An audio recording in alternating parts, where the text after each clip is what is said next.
9BF Rochester, the sports leader. 95.7 FM and AM 950. The Fan, Rochester, an Odyssey sports station. It's time to start the show and talk about the sports we saw. Inside jokes and takes from Danger and Battaglia. Bills and the Sabres and the Amherst. Who gave a microphone to these jerks? Welcome to the sports bar, that's where you are. Welcome to the sports bar, that's where you are. Welcome to the sports bar, that's where you are. With Danger and Battaglia. This is going to be a fun show today. I promise you. Welcome into the sports bar. G. Battaglia with you here in my hometown, Rochester. Our phone number, 866-4FAN, 866-4326. Danger is on assignment as we are joined once again today, wearing his Guardians cap. Terrible take, Timmy, on the controls today, so to speak. Tim, this is where I think I'm drawing the line. Okay. Where we have to become mentally tough in our town.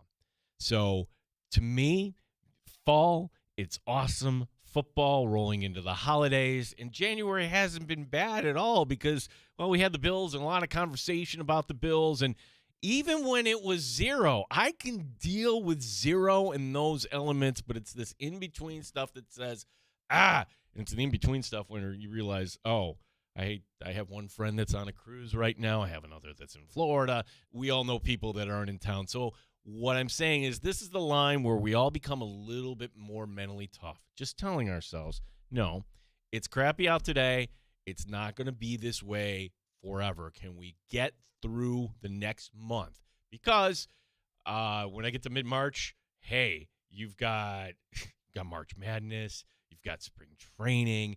You've got the NFL free agency beginning, just this explosion of sports. So, again, Tim, this is where I'm just saying today we're a little more mentally tough in our time. Oh, yeah. The mental toughness on my end is at an all-time high, not because I want it to be, but because I don't have a choice. Because as you bring up this weather, I absolutely smoked a deer over the weekend. Oh. So we're going through that, and I didn't know that. It's right. You can see it out front if you want. But okay. So you didn't total your car. I did not total my car, but I totaled the deer. That is for sure.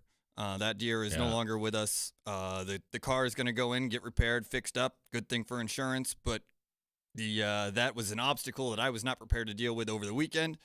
And this weather right now is somehow even worse than that. So we're going to get through it because we don't have a choice. No, we don't have a choice. We're going to be tough. We're going to have fun today, as I promised, because, number one, got the game on.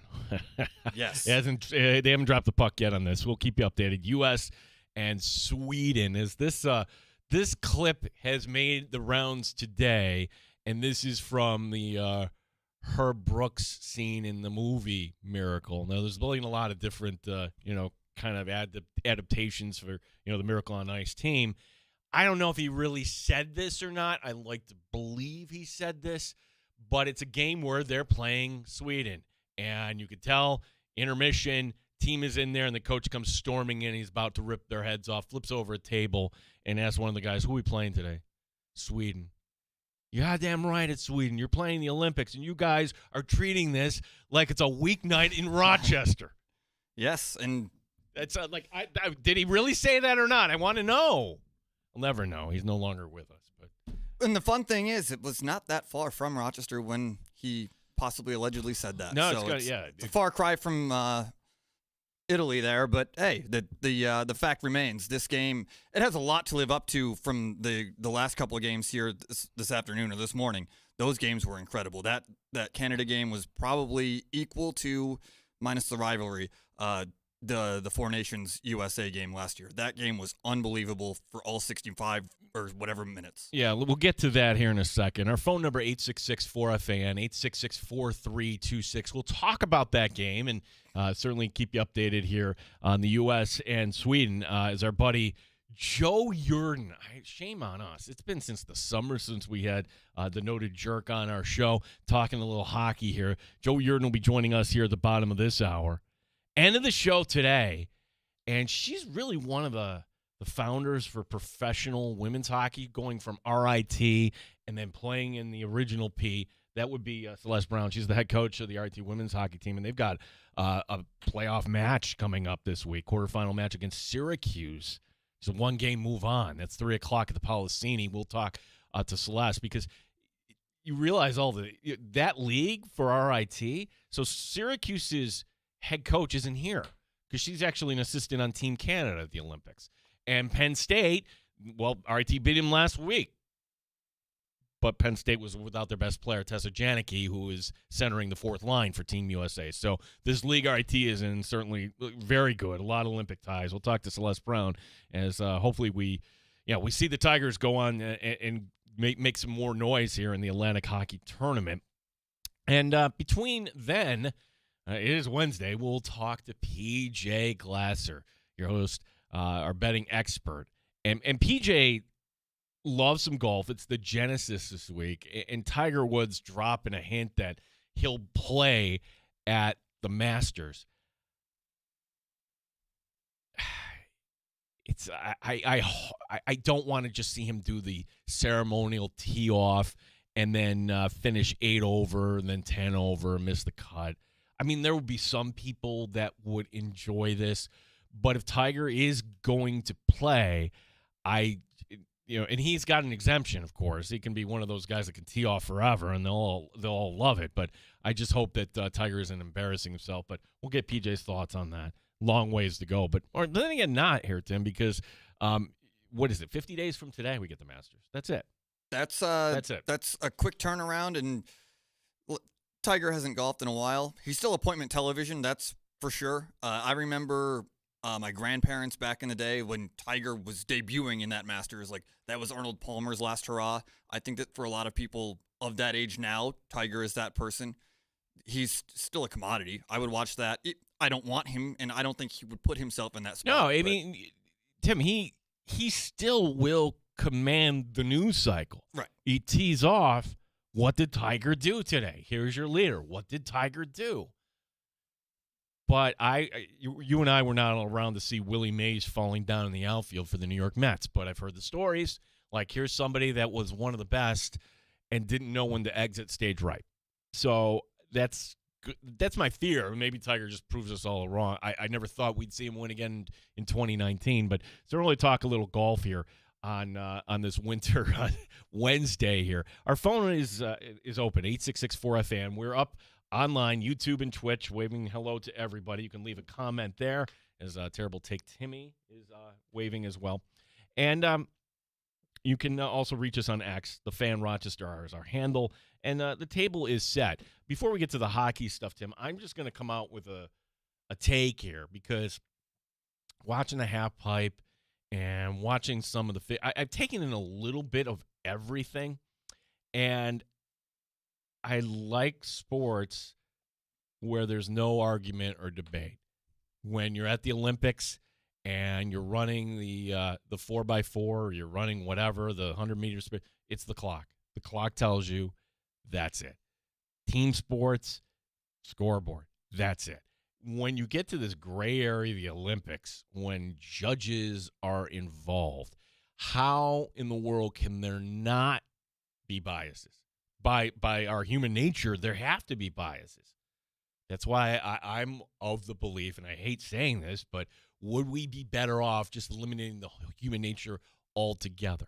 That by the time the next Winter Olympics comes around, I would think that AI, if you think it's scary now, what will that be like in 4 years from now, where you just have the IOC Olympic judge just spit out, bleh, and you're inputting, thousands and thousands of comparative performances over time, whether that's the half pipe or ice dancing or whatever it is that involves a judge.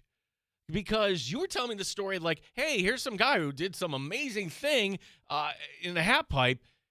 Yeah, you didn't win the gold. Yeah, it was an unprecedented trick or an unprecedented feat, and he took second place in whatever, it was a snowboarding event, whatever event that it was.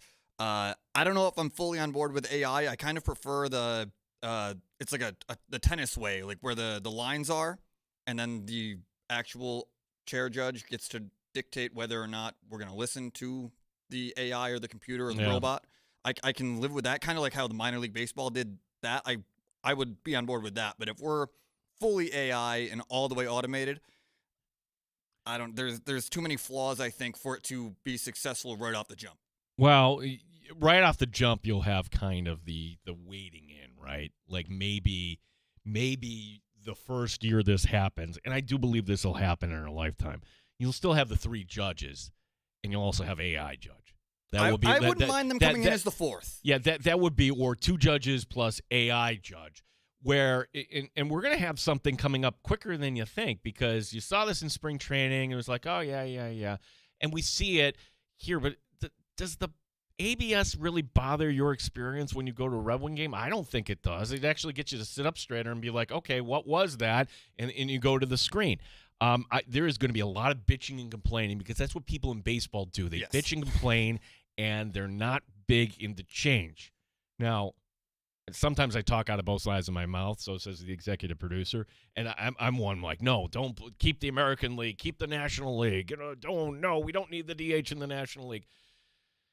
But when it comes to baseball, do we really need umpires? There's some people there that yearn for the day of Earl Weaver and Billy Martin and the sideshow of arguing with an ump, but honestly, like, just get the call right and keep the game moving. Do you really need an umpire? Like, baseball can be taken up very easily by AI. That's where this is going to start. And literally, I think, actually, that the baseball would be the one sport embracing this the most. Like, what football does with the virtual measurements, that's just kind of a joke. Like, right? They can figure out a better way to do that. Maybe the NFL will embrace more of this as it goes along. I'm not talking video replay. I'm talking about, I am the decision maker. I am telling you whether this is a ball or strike, and I am not a man or a woman. I'm a robot here. Yeah, the same kind of stance that I have with the Olympic judging. I think the umpire being there is important to be able to dictate that call that the computer might be providing. I think there needs to be some sort of semblance of a human element still. Same thing with football. I think at the end of the day, computers or AI or however you want to phrase it, I think that they will be a much larger impact on the game a couple years down the line. But right now, let's integrate it with the human element, still a pretty major factor within that. Yeah, the Olympics, by and large, I think they've been fun. We had a dog running today. Yeah, I saw that. This is like, if you haven't seen this when you get home tonight, it's some skiing event, and there is this beautiful dog run across. Everybody's cheering for the dog, and it was just as simple as somebody nearby in the neighborhood, the dog got loose and decided, I'm going to chase these skiers. Now, nobody got hurt. The dog didn't interfere with the results. It really is going to be your feel-good story here tonight, seeing this dog on the track here. Squirrel on the baseball field, dog on an Olympic gold medal event. Let's have it all. Yeah, that's gosh, she's got to be is that the most famous animal ever to interrupt a sporting event? Like, you had the Mets and the black cat in 1969, again, before my time. Does the Randy Johnson bird count? Well, I was going to say the Dave Winfield bird, too. Like, he got arrested for that in Toronto. But unfortunately, that ended in tragedy. These are fun stories. Like, yeah, tragedy. Bird got killed. Minute gone by, no score USA Sweden. We'll keep you updated on that. So anybody that wants to weigh in, 866-4FN, 866-432-6. Story today, I could glaze you over. Like, sometimes Deja will read the numbers. I'm like, dude, stop. You're glazing me over. Like, I don't want to just spit random numbers. Just like, blah, blah, blah, blah, blah. Here's what you need to know. Ready? Patrick Mahomes basically converted the majority of his salary to a bonus, and by doing the bonus, now you can spread that over years.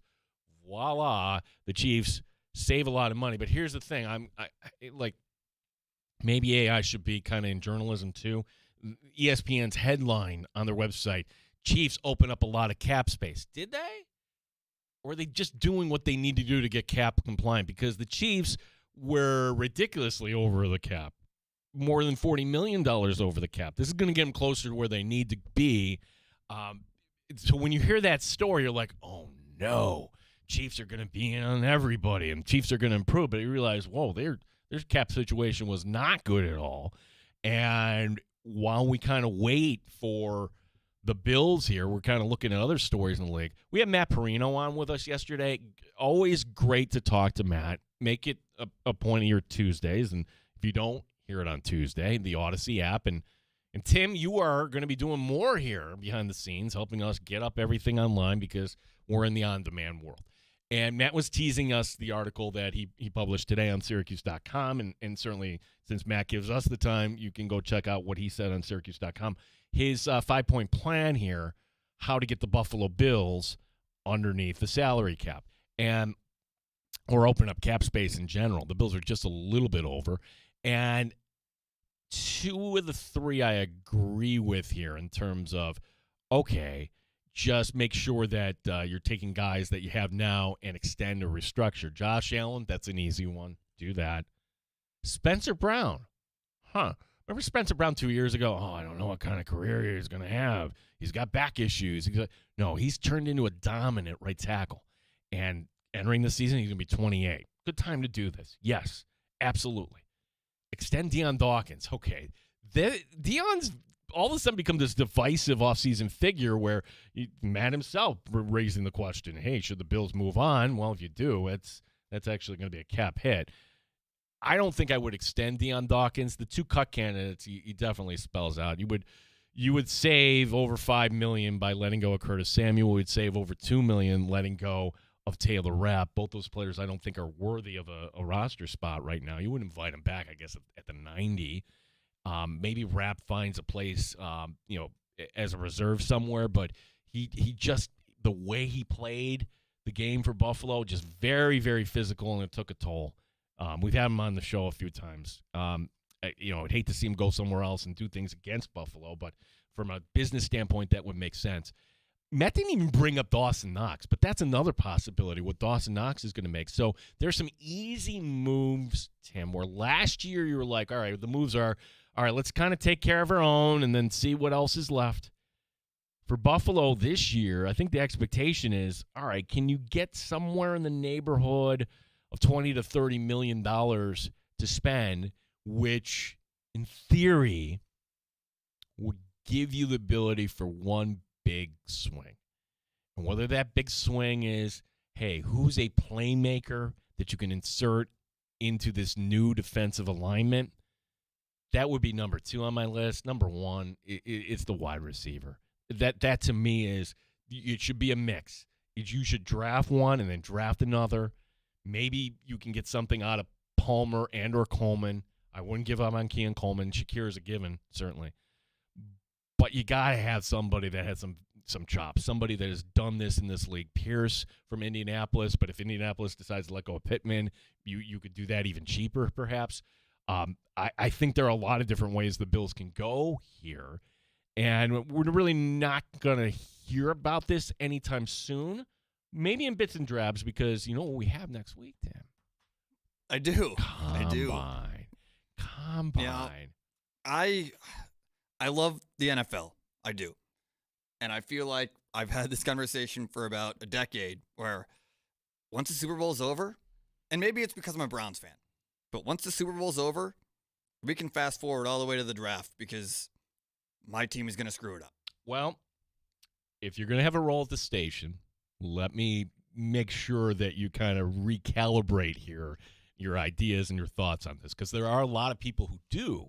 Oh yeah, no, 100%, 100%. It's not that I am complacent towards it. It's just, it's tough for when you're looking at a mock draft. Let me translate for you. You are somebody that loves to watch the games, and I really don't care. Like you just go from, and some people are like this, and you're one of them. Like, okay, you enjoy all the sports, not really a sport you despise. You'll take in everything, but there's only so much bandwidth. Sure, yeah. That's it. That's it. So that's why, like, in my mind, yes, I identify as a Knicks fan, but there's only so much bandwidth. I'm not going to be, like, getting up or down, too high or too low on the New York Knicks. And when we get to the offseason and you fire the coach, you'll be like, that'll upset me. But, like, I'm not getting into the minutia of the NBA salary cap. Right. And I think that might phrase it perfectly is, I can only ingest or digest so much information about players that at the end of the day, they're going to end up on other teams. So yeah, I could have preferences and I could have desires on who I want these guys to bring in. But when that doesn't happen, like I spent 4 days of my life wondering if Vlad McConkey was going to be on the roster, but that's tough for me to dive and bite into. I appreciate it and I get it, but it's tough. Like, yes, I would love that guy on my roster, but when that doesn't happen because my team stinks and screws it up, then what did I just do there? Well, we got a good show lined up here for you today. Celeste Brown, she is the RIT women's hockey coach. End of the show today. PJ Glasser, 4 o'clock hour. But coming up next, the noted jerk Joe Yurden from the Bleacher Report and of course his Substack Noted Hockey. Oh, and by the way, during the show today, yes, the ticket coffers will open up. Dirks Bentley tickets. We will have July 11th. CMAC You're talking about being mentally tough this time of year. Okay, one way you can be mentally tough is just kind of envisioning, being on your patio and enjoying a nice cold one or going to a concert you might enjoy. We're going to hook you up later today. 2 tickets to see Dirks Bentley. Tickets will go on sale for that this coming Friday, 10 a.m. at Ticketmaster.com. 7.5 minutes gone by. No score. USA, Sweden. We'll keep you updated on that. With Tim Schneider, my name is Gene Battaglia, and this is The Fan Rochester.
On Rochester Sports Talk, you're in the Sports Bar with Danger and Battaglia on the Sports Leader, 95.7 FM and AM 950 The Fan, Rochester. We were having the conversation earlier. Welcome on in Sports Bar. Gene Battaglia with you. Danger will be back on Monday, or on Friday, actually, I should say.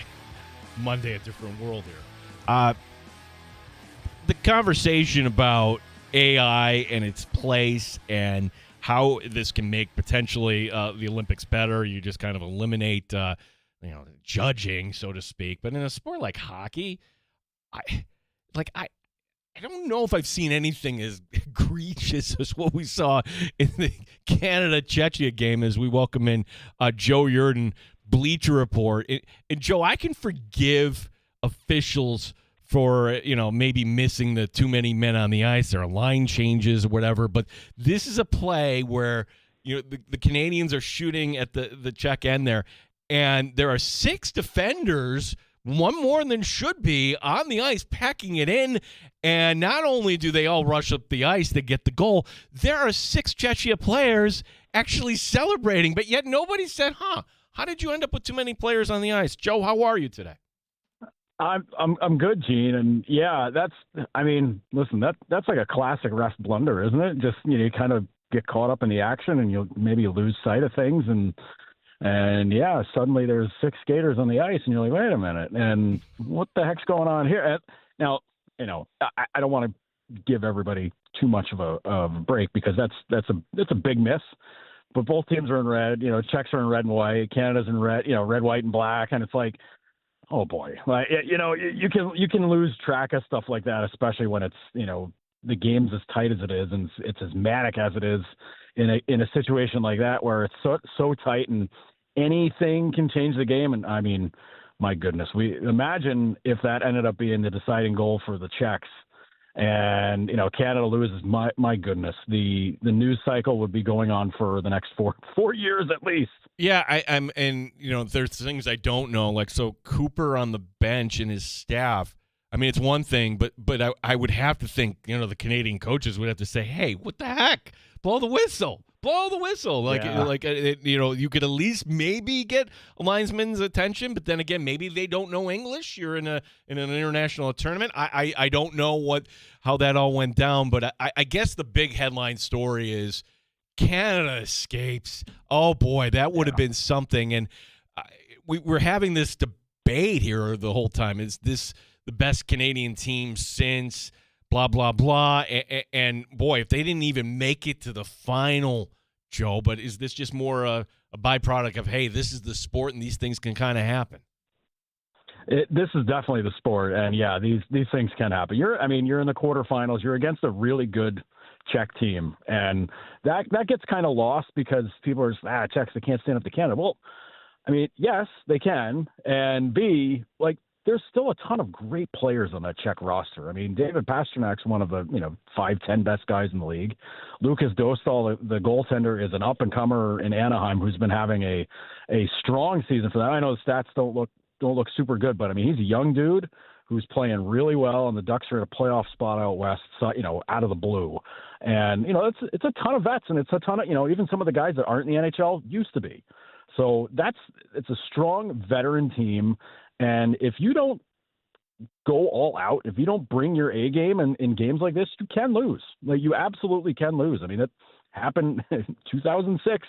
Last time the Olympics were in Italy, Canada didn't medal. And, Canada kind of took that one on the chin. And, so did the U.S. The U.S. was really bad in that tournament. But these are the kinds of things that can happen once you get down to, you get Italy out of there, you get France, you get some of these teams that don't have as much weight to them, and things can get sketchy. And when you got enough guys that are pros, these results can get a little hairy. And maybe this is a wake-up call for Canada. We'll see what happens with Sidney Crosby and what's up with his injury. But I mean, if there's a team that could weather a loss like Sidney Crosby, I think it's Canada, because they were like, well, we'll put Macklin Celebrini in a spot. Yeah, nice to have. But yeah, this gets way harder for them now in the next round because, you're looking at what, Finland or the Slovaks in the next round, and boy, that's not going to be easy. No, Joe. One more thought on Canada. It's the guy who got the game winner, Marner, and in where you're doing this interview from, you're actually in Canada right now, and I would have to think most people, hey, that's great as long as we got it done, but. Imagine you're a Leafs fan. Like, what do you like? I there's no sense in going back over all that, but it just seems like to me it seems a shame that he, the cap or whatever they did wouldn't allow him to be part of that Toronto team. For folks who don't know, 102 points with the Leafs last year, and now he's a productive guy for Vegas. It's allowed us to snark way too easily about the Leafs because Marner gets the winner. Marner had a couple of strong games before this, and you're just like, wow, why can the Leafs find guys like this? And it's the lowest hanging fruit kind of joke, but it's also like you guys decided, like, the Leafs decided and Marner decided as well to be like, this isn't working anymore. It's time to go. But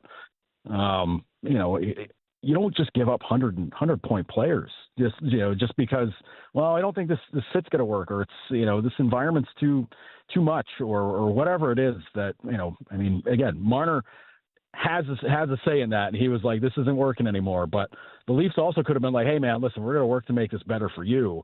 Let's do this. And instead, Marner just looks great.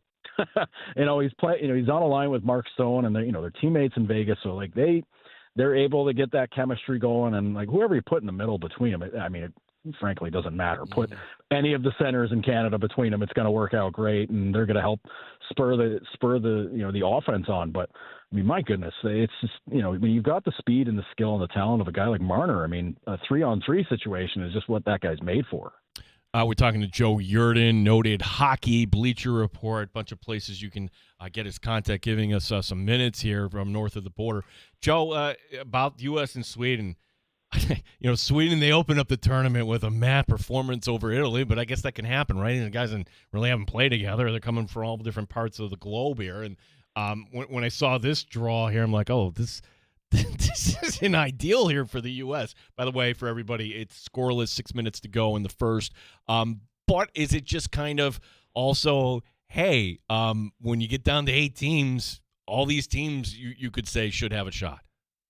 Yeah, and it's also the funkiness of this tournament. Everybody goes on to the knockout rounds, and it's just a matter of whether you get that free pass to the quarters or you got to play a game, a playoff quarterfinal qualifier, I guess. I know that's a mouthful, but to get there. And the Swedes ended up in what turned out to be the group of death with Finland and Slovakia and Italy. And you're like, well, I don't know how this group ends up being the group of death, but the other 3 teams outside of Italy all just took a chunk out of each other. And Sweden probably needed to score a lot more goals or not give up a goal late in their final game to be in this kind of spot. And it's not ideal for the U.S., obviously, and it's not ideal for the Swedes because they wanted the free pass to the quarters. And they also didn't want to have to deal with the U.S. in the quarters.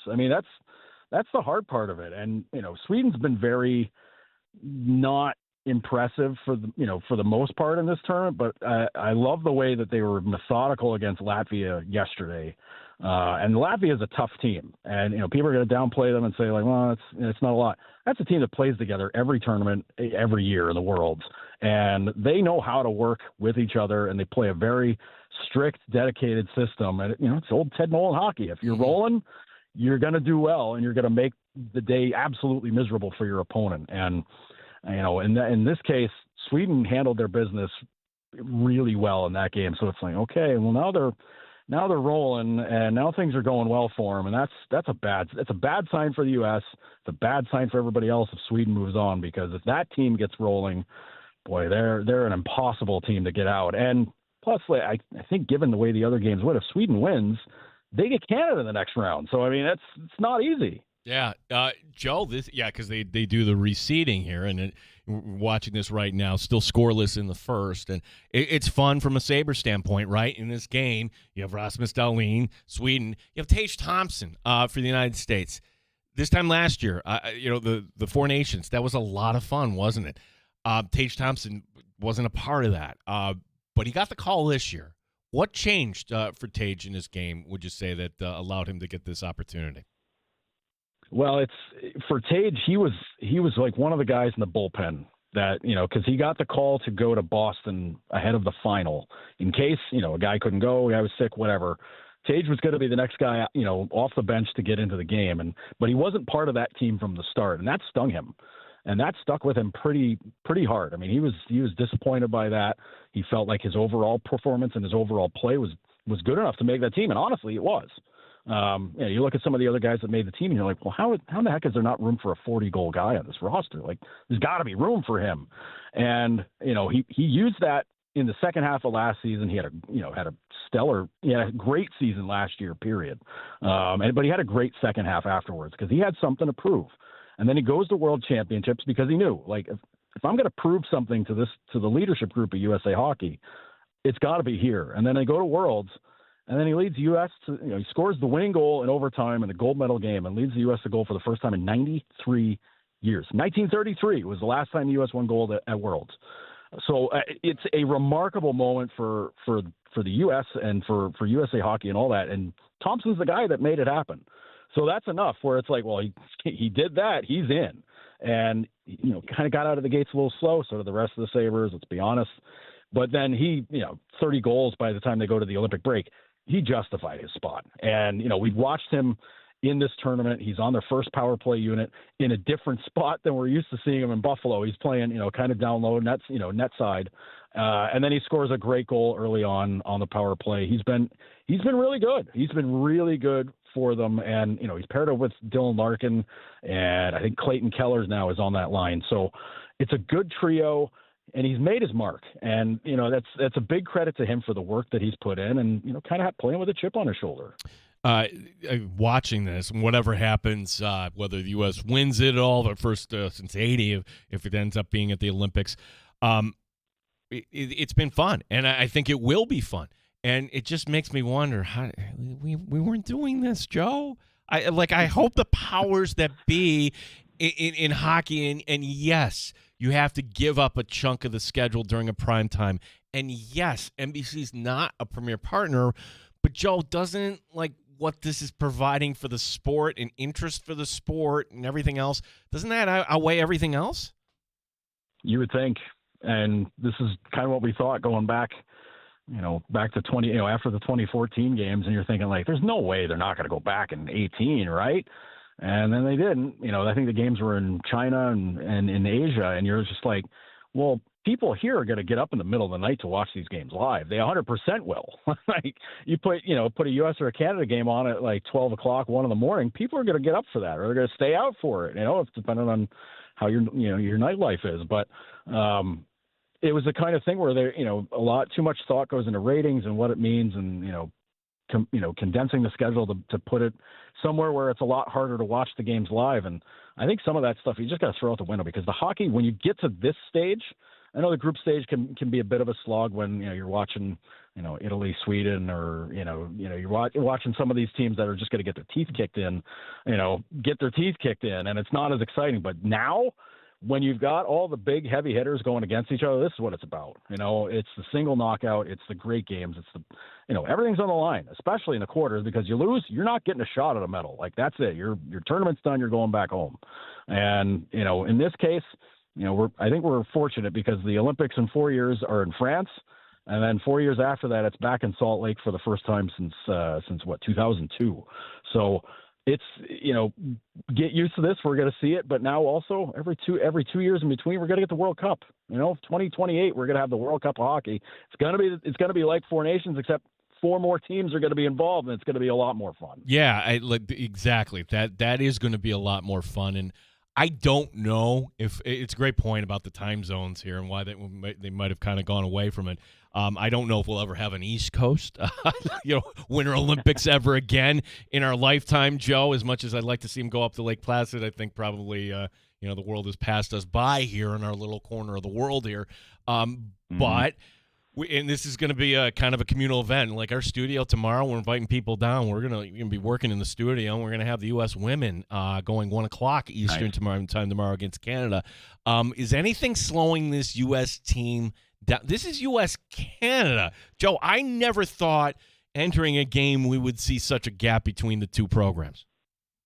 It's been something else to watch this women's team operate. Leading up to the Olympics, they had the rivalry series, and they had one of the games in Buffalo, and that entire rivalry series, because that's their tune-up. That's the tune-up for the Olympics, and for both countries to figure out the rosters and everything. U.S. handled their business very easily at the game in Buffalo, and they handled their business very easily in every other place they played. U.S. swept the rivalry series, which is unheard of, because you figure, some of those games are played in Canada. Well, Canada's got to have the edge, right? No, they didn't. The U.S. rocked them through the entire thing, and they beat them 5-0 in the earlier round here, and it's the first time Canada's women's team was ever shut out in the Olympics, ever, which is insane because it's a loaded team. And I know, no Marie-Philip Poulin, I get it. That's a big deal. That's a huge player for them to not have in the lineup. But I don't know that she makes a dent in that game otherwise. I mean, maybe it's 5-1, maybe it's 5-2. I don't know. But we'll find out tomorrow in the gold medal game, because for all the U.S. has done, for all the wins and how easy they've made this whole thing look, if they lose tomorrow, it doesn't mean anything. And I think that's very much stuck in the minds of this U.S. team, because they were so close 4 years ago to win. And did they win? No, I don't even remember 4 years ago, man. Forgive me for that. But these teams are so close, period. And to watch how this goes and to see this come down to this game, and with the U.S. being on the front foot of this and looking so good and so dominant, I mean, this is kind of unheard of territory, because these teams have always been so even. But I mean, the way this U.S. women's team has played, it's very reminiscent of how Canada's men's team played in 2014, where they were just dominant. Through the entire tournament, it didn't matter. They were a machine. They were not going to be stopped. And they just rolled to gold that year. And this women's team is very much like that, where nobody can stop them. Even you can try to get in their way, but it doesn't matter. They're just going to win. Today, Harbor Center, we had the Sabres back on practice ice. Yes, they're back from break, getting the work in. 1 week from today, they're back as the post-Olympic schedule brings. And it's the million-dollar question, Joe, and I don't know the answer to this. How do you think this team comes out of the break? It's one of those where you're rolling with, push aside that last game against Pittsburgh. I just am wondering, can this team pick up where they left off? I think it's a good thing there's a week before they actually play another game, so everybody can kind of get back to it, because it's a lot of time at the beach for these guys, a lot of time on vacation and enjoying the sun and fun. But you know what? They've earned it. They've earned that break to kind of recharge and get ready and to get ready for what's going to be a gauntlet run here to the end of the season. I mean, we're talking 20, 25, 26 more games to go, and in a month and a half, and the trade deadlines, in a couple weeks. This is going to be some kind of pressure that this group's never had before, and that's going to be really interesting to watch. And I think with the amount of time they still got until games get played, it's going to allow some of these guys who are banged up more time to get ready, more time to return. Guys like Benson, guys like Norris, other guys who have been out for a lot longer, Timmins, Danforth, like these guys to get back. Lucan and get rested, get ready to come back, and they're going to need everybody. Like, they are going to absolutely need everybody, all hands on deck to get through this, because it's the month of March. I don't know if you looked at the schedule. The month of March is evil. Yeah. The month of March has like 15, 16 games, and then including going to the West Coast for 4 and 6 days. 4 games in 6 days, I think it is. I mean, that is absolutely wicked. And, this is what it's about. Like, you're in it. Like, they're in a playoff spot. They've been playing really well ever since the end of November, beginning of December. This is what you want. This is where you're at. And I think for this group, like, we're going to find out a lot about them real quick here, because the schedule right when they come back is Jersey, then they go to Florida, and then they got Pittsburgh again. So like, they can right some wrongs here real quick, or things can get a little hairy really fast. And I don't think that's what anybody wants. Well, I can tell you this. It's not going to be like, hey, they've got a playoff spot wrapped up and we're not even in April. It's going to go right down to the wire as it has, even a few years ago. Joe, what would you do if you're Jarmo Kekalainen? Some people may say, hey, get a veteran center. Some people might say, you need a goaltender. We don't know what's going on with UPL. Some people are bringing up Tuck, and to me that I would take that decision into the offseason. Kekalainen, what would you like to see him do coming up at the deadline? I think if there's an area you can look right now to say, like, maybe we could use maybe a little more, and this is how hyper focused we can be with this roster, because I think the roster is very good. Third pair left shot defenseman. The way I mean, we'll see how Jacob Bryson rebounds coming back from break, but those last few games before break did not reflect well on him. Some brain farts, which is not normal for him. He's a smart player who moves the puck well. But maybe if you can find a veteran who can be more of an upgrade, and somebody who can make the job maybe a little easier, for Michael Kesselring, because Kesselring's been kind of in his head this year. He's had to deal with injuries. He's never had injuries before, so that's been a lot. And he comes back in and he wants to help and he wants to do more, and sometimes he's doing too much.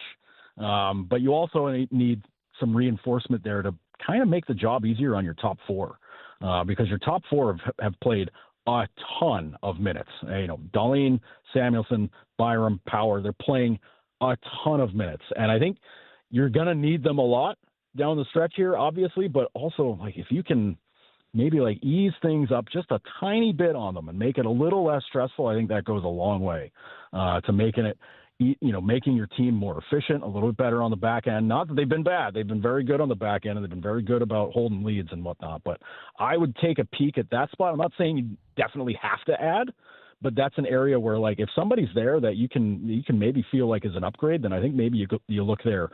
Forward-wise, I mean, geez, they're going to be bringing so many guys back from injuries here. Norris, Benson, Danforth, these are guys that they were banking on already. And I think getting Benson back is going to be huge because they did not look like the same kind of team without him the last few games before break. That's a monstrous one. Norris, I know if he stays healthy, he is a huge difference maker. And that changes the center setup so much because you're looking, Thompson first line, Norris second line, or, whatever. Figure it out from there. But then you're moving McLeod down a spot. Krebs, becomes more of your utility guy who's been very good at that. It changes everything to have a healthy Norris for them because it's the speed part, it's the PK, it's the it's the power play, it's all the stuff. But if those guys come back and they're all healthy and they're all doing well and they're giving each other breaks, it's a huge help. And man, if Yuri Kulik's the wild card because we don't know. The blood clot thing is just completely out of all of our hands of trying to figure out when he comes back because you just don't know. But if he comes back and he gets cleared to play, boy, oh boy, what a change. What a change that is. I mean, it's kind of cliche to say that, guys coming back from injury become, like your trade deadline acquisition. But man, if you get a guy like Kulik back at some point after the deadline or something, man, that's huge. That would be such a huge thing. But we don't know. We don't know because the blood clot could take him out till next season. Who knows? I mean, he could be back in a month. Who knows? Yeah, exactly. Last one, Joe, because it's exciting, right? For Sabre fans, talking about being buyers at the deadline. Hasn't been since we've been doing this show, kind of a topic.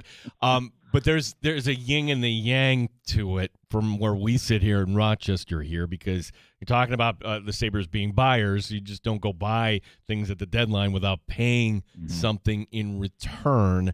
Who would you say? Well, certainly draft picks are always an option, but who would be the most attractive players? I would have to think a lot of them would actually be in Rochester right now, perhaps.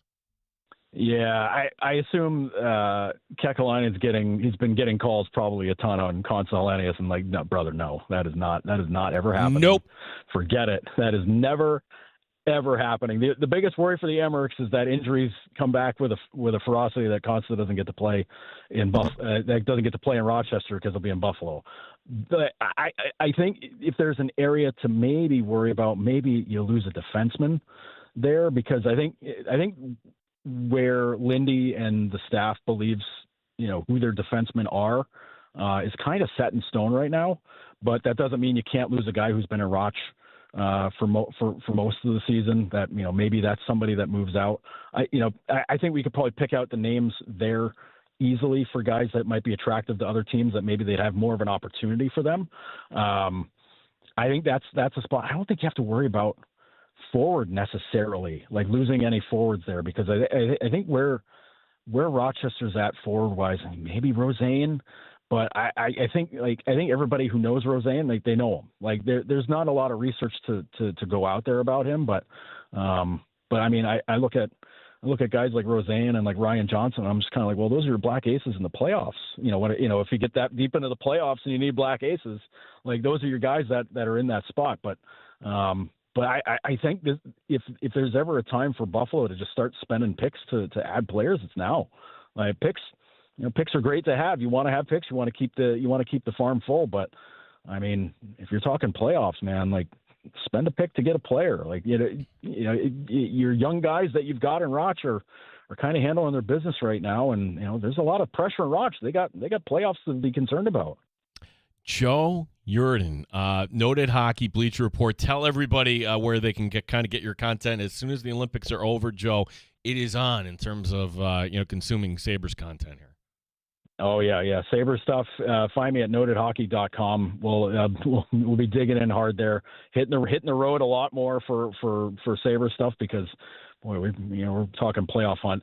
Bleacher Report, lots of national stuff there, but the Sabres are going to be a story. If they're in the playoff hunt here towards the end of the season, if they're going to break the drought, buddy, there's going to be a lot of national coverage on Bleacher Report about the Sabres. I can tell you that right now. Yeah. So, yeah, come find me there in both places. Joe, appreciate the time. Let's do this again soon. Thanks so much for your time today. Yeah, you got it, Gene. Thanks so much. Joe Yurden, our guest, as they're showing highlights at the first period highlights. There are no goals. USA and Sweden. Cracks me up. Brought to you by Pokemon. Sometimes. Is there a movie coming out I'm not aware of? It's the 30th anniversary, so there's probably a lot of Pokemon stuff coming our way over the next handful of months. Oh gosh, that is something that just does not register with me. Like, I can understand like, hey, it's brought to you by this beer. Oh, I haven't had that beer in a while. Maybe I'll try it again. Like, okay, no, I'm not. Don't care. There's a lot of Pokemon stuff out. I grew up with that. I have distanced myself from it by growing up, I guess. But I've got some friends I would think by being an adult, yeah, you kind of outgrow. I wish I held on to those cards though. Man, they're valuable. Well, or maybe they hopefully recognize that maybe we're getting a younger generation that maybe some kids are watching this. Scoreless U.S. and Sweden. We will keep you updated on that later in the show. We'll talk about that women's final tomorrow, 1:00 Eastern. U.S. and Canada. Celeste Brown is the head coach of the RIT women's hockey team. She'll be joining us. Also joining us, our guy, PJ Glasser, from formerly BetQL, doing his own thing now as an expert. PJ Glasser will be joining us next hour, which means next we have time for your calls at 866-4FAN, 866-4326. It's the Sports Bar here on the Fan, Rochester. You're listening to the Sports Bar with Danger and Battaglia. 95.7 FM and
Station are looking for you. Call Mike Johnson at 585-423-2946. Odyssey is an equal opportunity employer. WROC AM, WBEE HD2 Rochester, and streaming online and in the Odyssey app at The Fan Rochester. The sports leader, 95.7 FM and AM 950. The Fan Rochester, an Odyssey sports station. The Fan Rochester Sports Update. U.S. and Sweden, they're in the second, no score. It's the U.S. men's Olympic quarterfinal. Canada earlier escaping in overtime, 4-3 over Czechia. Mitch Marner of Vegas with the game winner for Team Canada. The Amherst are home tonight. They host Charlotte. Head coach Mike Leone and the return of Zach Metza. I've said it many times, really happy for him that he's got the opportunity to play in the NHL, and but we're excited to get him back. You know, it's a big voice in the room. I know he's excited to play. We're excited to see him play. He's a really good player in our league. Not just what he brings on the ice, but there's two big voices that have been missed in the locker room that go a long way. Patrick Mahomes restructures his contract to lower his cap figure by $46 million this coming season. Even still, Chiefs have more work to do to be camp compliant. Gene Battaglia, the sports leader, 95.7 FM and AM 950, The Fan Rochester. It's time to start the show and talk about the sports we saw. Inside jokes and takes from Danger and Battaglia. Bills and the Sabres and the Amherst. Who gave a microphone to these jerks? Welcome to the sports bar, that's where you are. Welcome to the sports bar, that's where you are. Welcome to the sports bar, that's where you are. With Danger and Battaglia. All right, mentally tough. Everybody be mentally tough here. We will get to spring soon enough, and things that help put you in a spring mood, golf being one. We'll talk to PJ Glasser about the Genesis Invitational and other stuff, too. That's coming up at the bottom of this hour. Another thing, too, is spring training. Like, we're getting our first pictures. Blows my mind that we'll have a Yankee spring training game on Friday. We'll have the Mets opening on Saturday. I don't even care about wins or losses. You shouldn't. It's just the pictures. And, hey, here's something good that is coming up. But then there's this. And this, we became aware of this a few years ago in spring training. Like, wait a second. These are Major League Baseball players, and they're wearing the road grays, and the tops don't match the bottoms. Oh, and somebody goes sliding into home plate, and their pants rip open. Oh, they're actually see-through. I mean, you sweat, and all of a sudden everything is becoming discolored. It was something off a discount rack. People hate it. Oh, and not even to mention, like, the small numbering and lettering. They can't even identify from far out who's coming out of the bullpen. Just amateur hour. And you could say it was Fanatics that did that. Now, baseball kind of recognized this. Like, hey, that's not a good look for our brand. And, they kind of corrected it. Well, I bring this up because Kind of. we're doing this again? No. Now, maybe this is just limited to one particular team, but that team felt the need to put out a statement today. And if you're a Red Sox fan, maybe you saw this last night or the pictures, but again, it looks like, did you go to the tailor down the street to do all this? Like, who put your uniforms together? And one of the things was, some of the uniforms have the word red off the piping. Others have the D on the piping itself. It's just, uniform should be uniform, right? By the definition, and they weren't. They're all over the place for the Red Sox. The Red Sox putting out a statement. As part of Major League Baseball return to the 2023 jersey template, we approved a design for our home white jerseys, which Fanatics produce exactly to our specs. Once they were produced and seen in person, we felt there should be more spacing between the lettering and the piping. In collaboration with MLB and Fanatics, we're adjusting these home whites to achieve this separation. The updated jerseys will be ready for opening day. We're grateful for our partners, blah, blah, blah. Yeah, okay, whatever it is. That always kind of blew my mind, too. Like, when they had all these problems, oh, yeah, we'll take care of it next year. Like, next year? Take care of this now. Uniforms, teams don't have to pay for it. That's like one of the benefits. Like, hey, you want the outfitters? Okay, well, you're going to sell a lot of this merch. You're going to give us this merch for free. It should be Fanatics that should be embarrassed by this, right? Because when you're buying something worth that much money, I mean, you want to have a good connotation to it, right? This should absolutely embarrass Fanatics because it's not the first time that it's happened. And like we talk about every once in a while, like knockoff jerseys or whatever. These game intended jerseys for the Boston Red Sox, at least for spring training, like are now going to be clearance racks to begin with. Like that cannot keep happening. And Fanatics, it seems year after year, keeps lowering their own bar. And I'm looking at jerseys for like the World Baseball Classic. Those are fun to look at. I don't want to have that delivered to my house, paying $200 for it, and have it end up being what is technically an authentic jersey that the Red Sox were provided. That's garbage. I'm not paying for that. Yeah. One thing I kind of forgot about in the NFL is that I was going back a few years where they kind of designated different markets outside of the borders. And San Francisco has international marketing rights in Mexico City. They're not the only ones. It's not exclusive, but it's kind of cool. Bringing this up because the Niners getting named to be playing the game in Mexico City, which it's been a few years. Usually that's kind of a Monday night game, right? Feels like Niners and Cardinals, let's say, for instance, or something like that on a Monday night. It's noteworthy for a couple reasons. One, hey, like you're a Niner fan, like what the heck? You're sending us over to Australia for opening game, and now we got to go to Mexico? Well, you're losing a home game, that's for sure. The Rams are losing the home game in Australia. Right. Now it's going to be the Niners losing their home game for Mexico City. So that all kind of balances out, I suppose.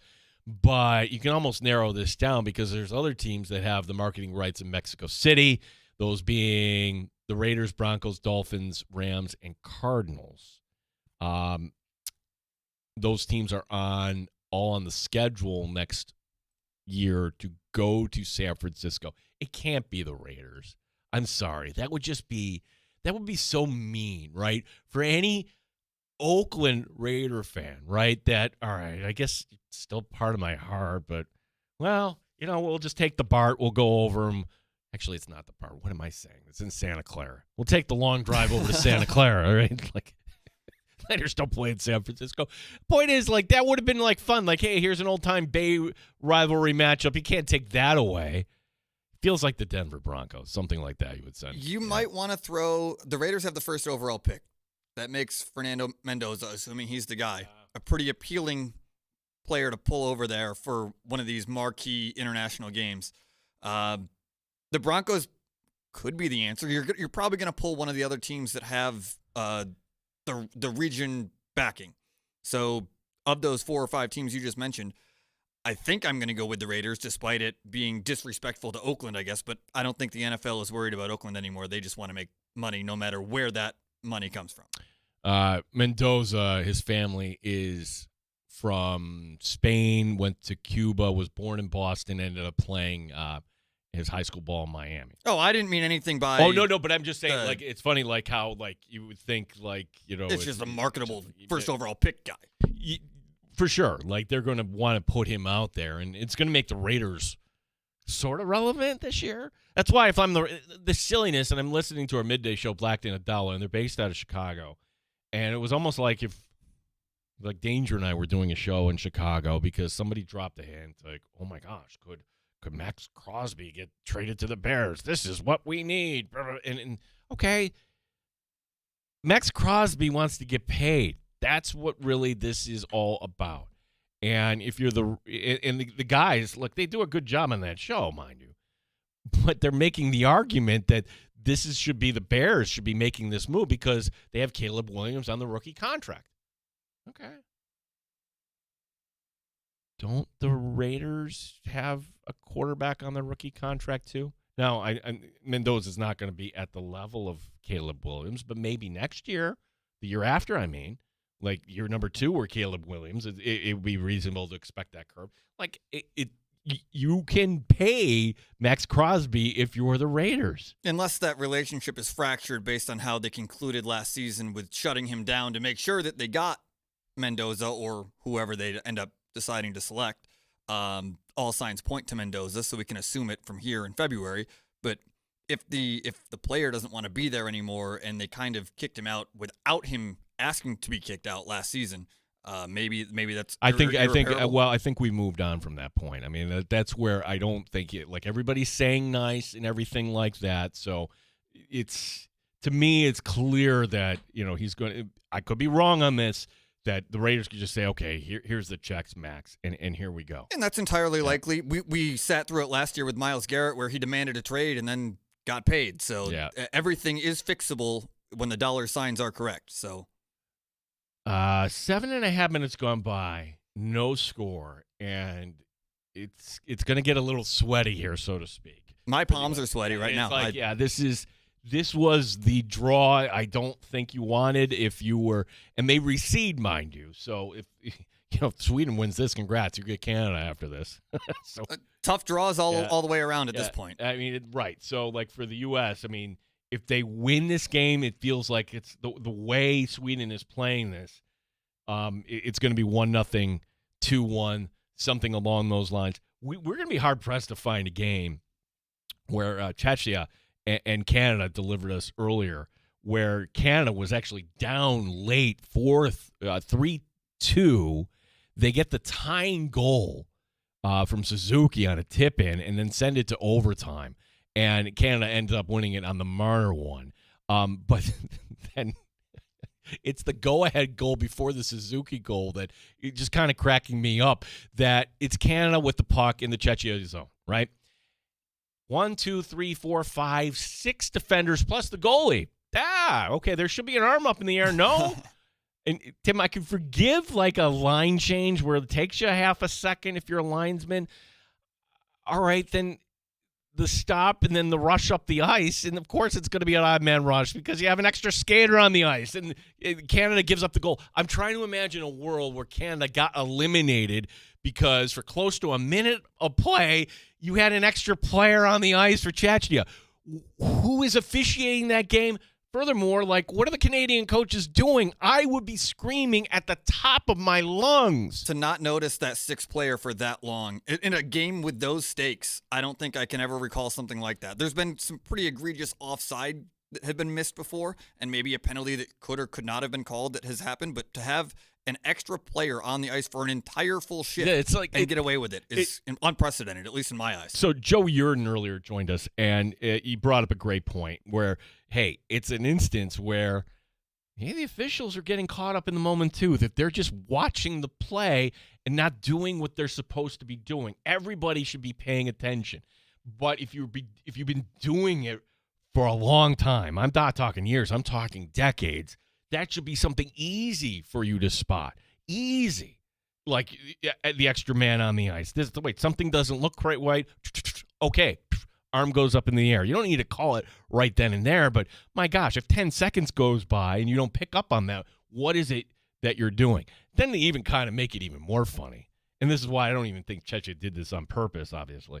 They have the go-ahead goal. They're up 3-2. More than halfway through the third, like, oh my gosh, they're thinking upset.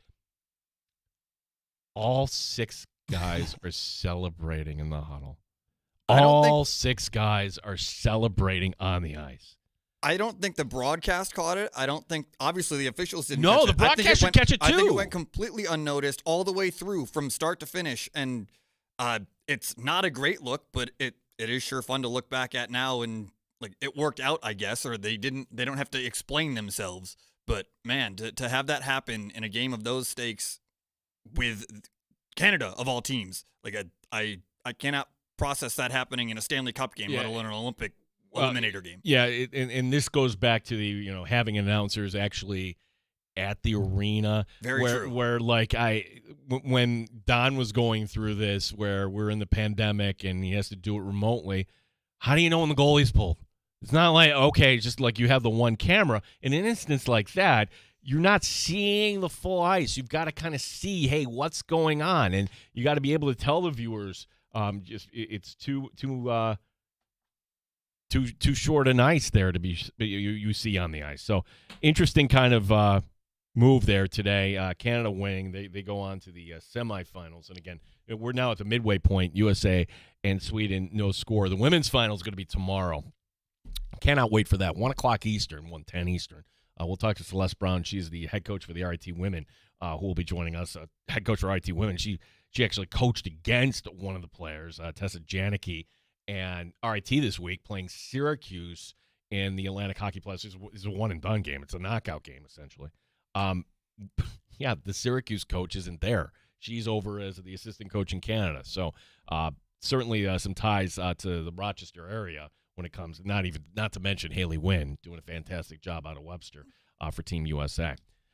We have other stories to kind of tell you about, and this kind of rubs me the wrong way. Like the headline here about KC quarterback Mahomes reworks deal for massive cap room. Now, when you hear that, you're thinking, as a Bills fan, oh no, they're going to be in on everybody. Patrick Mahomes is, well, yes, it's true. Patrick Mahomes did convert a lot of his base to bonus, and by taking the check now, the way that works, the NFL rules, you're going to apply that to a cap in future years. But the Chiefs were so far over the cap. They initially were going to be somewhere around $70 million over the cap, I believe. I'm looking this up right now. I think they were $50 million, and they're down to like 30 or down to like 16 now. 16 now. So, they're not a threat.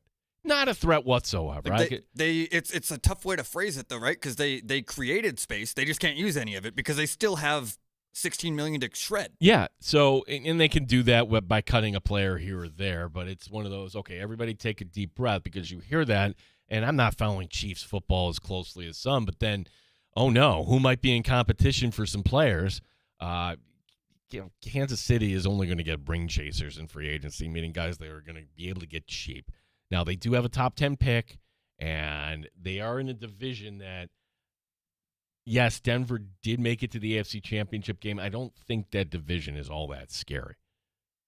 There's some talent in that division, but as far as Super Bowl contenders or threats to the Buffalo Bills as it stands right now, I think they kind of cannibalize each other, and then the Bills stand on top of that mountain when that playoff run comes to it. We will take a break. We've got our buddy PJ Glasser, betting expert. We'll talk a little hockey here. We'll talk some NBA as well. PJ will join us next year. My name is Gene Battaglia. Mike Danger will be back on Friday here on the Fan Rochester.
update. U.S. and Sweden, and it's the United States just taking the lead just now. Dylan Larkin with the deflection, 1-0 U.S., 7 minutes remaining in the second. Canada escaping big time today in overtime, 4-3 over Czechia.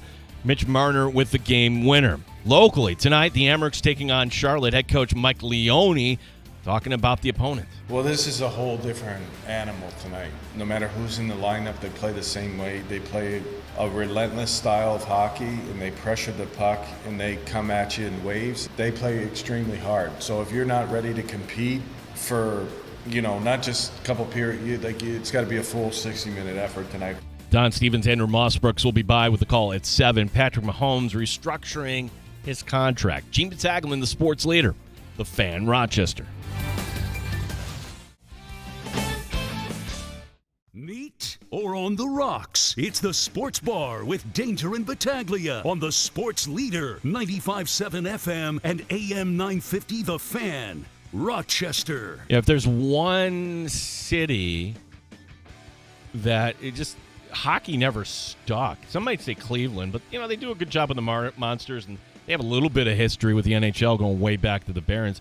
It's Baltimore. Remember the Baltimore skipjacks of the AHL, but other than that, is it just kind of an arena issue there, PJ, or is it just a bandwidth issue, meaning, hey, if you like hockey, you got the Capitals, we're more into football, baseball, and lacrosse here in Maryland? Yeah, I mean, Gene, definitely a bunch of people root for the Caps, I would say, because like you said, there's really no other team in town. So if everybody pretty much in the Maryland area, Virginia area, especially Northern Virginia, that the Caps are the NHL team that they root for sure.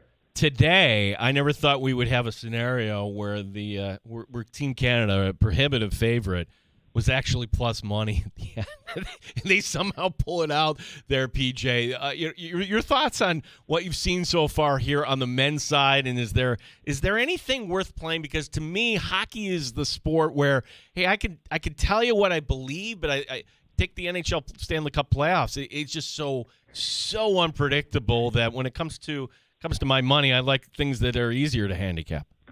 Right, and I mean, these are all Game 7s, Gene, as we know. I mean, it's win or it's go home, so it even puts more pressure on the favorites. That Canada game was crazy. I was watching it live, and, when it was 2-2 in the third period, Canada was still like a minus 400 favorite. I was hoping to get them live at a cheap money line price, maybe parlay them with one of the college basketball games on the card today. And then, obviously, Czech takes the lead. They go up 3-2, and then Canada's plus 180 all of a sudden. And that's when I dove in. They came back, they tied, and they ended up winning. But feels like that was their survive and advance game. I think they're pretty safe bet in the semis, and they'll move on to the final. And obviously, the U.S. has looked great so far for much of the tournament. It's kind of sucks that they got Sweden in this quarterfinal round, and Sweden ended up being a 7 seed. But if they're able to get by Sweden, Gene, it looks like we're on a collision course for USA and Canada. So I guess the only maybe futures bet still available would be the U.S. if you were having to bet it. I'd say if you're able to get plus money with the U.S. or Canada at any point in this tournament, and they're not playing each other, like in-game, that's got to be a bet. And then in the futures market, same kind of thing. Like if U.S., since they're plus money right now, would be the bet. But if Canada at any point is plus money, then I think they're worth the look. We're talking to PJ Glasser, betting expert here in the Sports Bar, and yeah, you love your college basketball. And for Syracuse fans, Monday night, that was a bitter pill to swallow. Not unexpected, but my gosh, for it to turn out that bad. PJ, you were there. Tell us about, let us live vicariously through you. For us that have never been to Cameron Indoor, what was that whole experience like? Yeah, I mean, it was really cool, Gene. There's nothing like it in the sport. Obviously, such a premier program like that with such a small gym. I mean, it only seats about 9,000 people. There's really not a bad seat in the house. Syracuse fans traveled pretty well. They had a nice contingency of fans behind their bench and kind of in that lower bowl area. So it's a great trip. Definitely, any sports fan, college hoops fan, great place to see a game. You can tell, I mean, for some of the big games, right, like when they play Carolina or if any ranked team goes into that building, I mean, how raucous it could get for a massive game. But for Syracuse, I mean, Gene, I'm just sitting there and just like, I mean, it's crazy that Syracuse is losing to 40. And I know Duke's one of the best teams in the country, but Syracuse should never be losing by 40 to anybody. They gave up 100 points. Duke missed 6 shots in the second half, Gene. 6 shots. They scored 61 points. I don't think I've ever seen that before in, like, you know, an ACC conference game where a team scores 60 points at a half and they only miss 6 shots. Syracuse is the worst free throw shooting team in the country that I'm sure you guys have talked about. So been a rough year for Syracuse, obviously, but it was cool to go to Cameron and see that game. And I got to, try and go back for a bigger game because it was cool for Syracuse. So I can only imagine what it would be like if they ever played a top-ranked team. Well, I have a bold prediction. Ready for this? And I'm going to drop this on everyone because the Syracuse – right now, it's a sticky situation for the Orange, meaning John Wildhack, the athletic director, he's retiring, and John is a friend of the show, and his resume, and I would say this to him, look, there were some really nice things and some other things that didn't kind of pan out, and I think he left the school in a better place, even though the basketball program isn't there. But the question is, like, wait a second, Adrian Autry, I think, PJ, we can agree, I would not want him back. But then again, you need the new athletic director to come in. That new athletic director is not getting hired until August, so you're not going to have that alignment. Here's my prediction. I know there might be somebody putting his hand up in the air and said, I'll do this for 1 year. He wouldn't do it, right? The school wouldn't do that. Boeheim He wouldn't do it. You wouldn't do that? No, he would do it, but I don't know if the school would allow it. 1 more year for Boeheim? You think he would do it? I don't even think he would do it. The school wouldn't do it. I mean, you would know better than me. I mean, it's an interesting thought. Maybe they just do go with like a 1 year gap type person. I mean, you do have Mike Boynton on that staff, who is the former Oklahoma State head coach. Syracuse is still a really good job, and they could pluck, maybe one of those good mid-major coaches like Josh Schertz. The job that he's doing at St. Louis would be a great hire for you guys. Or Travis Steele's got Miami of Ohio at 26-0 right now. So, I mean, that's what it is in college basketball, Gene, especially with the NIL and the portal. You're just one good coach away from turning your season around. Miami is the perfect example, Gene. They won 7 games last year, and they won 3 in ACC play. And now they're 21-5 this season. So it could happen quickly. You got to get the right coach, and I still think that's a premier job, but I just can't imagine a scenario where Boeheim would take over. That'd be crazy. So, PJ, we'll always love our conversations, and this is your wheelhouse, college basketball. And follow PJ because not only betting, but when you get around to picking the bracket, this is the guy to pay attention to. PJs, we're starting, and look, we're all late to the party here. We're consuming NFL and now the Olympics, and then, oh my gosh, just a couple weeks, it's going to be March, and here we are, and we do love the tournament. And I want to be somewhat educated. PJ, give me one team you would say right now, keep your eye on this team. One team we can kind of focus, because I would love to kind of monitor this team and, kind of see, as we're preparing here for March. You talking in terms of just like a national championship winner, or maybe like a Final Four dark horse? Maybe whatever direction you want to take that. Somebody like, because you could certainly say, oh yeah, North Carolina comes in, they're ranked 16th. You could say maybe, but that's not really that bold. A team that right now you could see putting it together and making a deep run coming up this March. Yeah, it's a good question, Gene. I mean, last year we got all chalk in the Final Four with all the 1 seeds. I don't think we're going to get that again this year. I'm not as high on Duke as other people. I'm not as high on Arizona as other people. I kind of like Gonzaga a little bit more than everybody else does because they've really dropped off. I think what's so interesting about the Zags is they don't have the firepower that they normally have had the last few years under Mark Few, when he was having the lottery picks with Jalen Suggs and Kispert and like those kind of players. One of their big men and their best player, Jay Huff, has been out for a little bit, and Graham Ike has been injured. He's been back for the last couple weeks. But because the Zags play in the WCC and we kind of forget about them, nobody's talking about them. They were really good in the non-conference, though, this year, Gene. And what I like about their team, under Mark Few, they're always going to be good offensively. they're really good defensively this year, and they're one of the oldest teams in college basketball. So I think Gonzaga, they're 35-1 to win it all. You probably can get a good price for them to make it to the Final Four. Keep an eye on them. They'll probably end up still being like a 3 or 4 seed. Down the board, if you want like an 8 or 9 seed to keep an eye out for, I keep coming back to Iowa as a team that really intrigues me. They upset number 9 Nebraska last night. Well, it really wasn't an upset. They were favored in the game. But on paper, they took down number 9 Nebraska as an unranked team.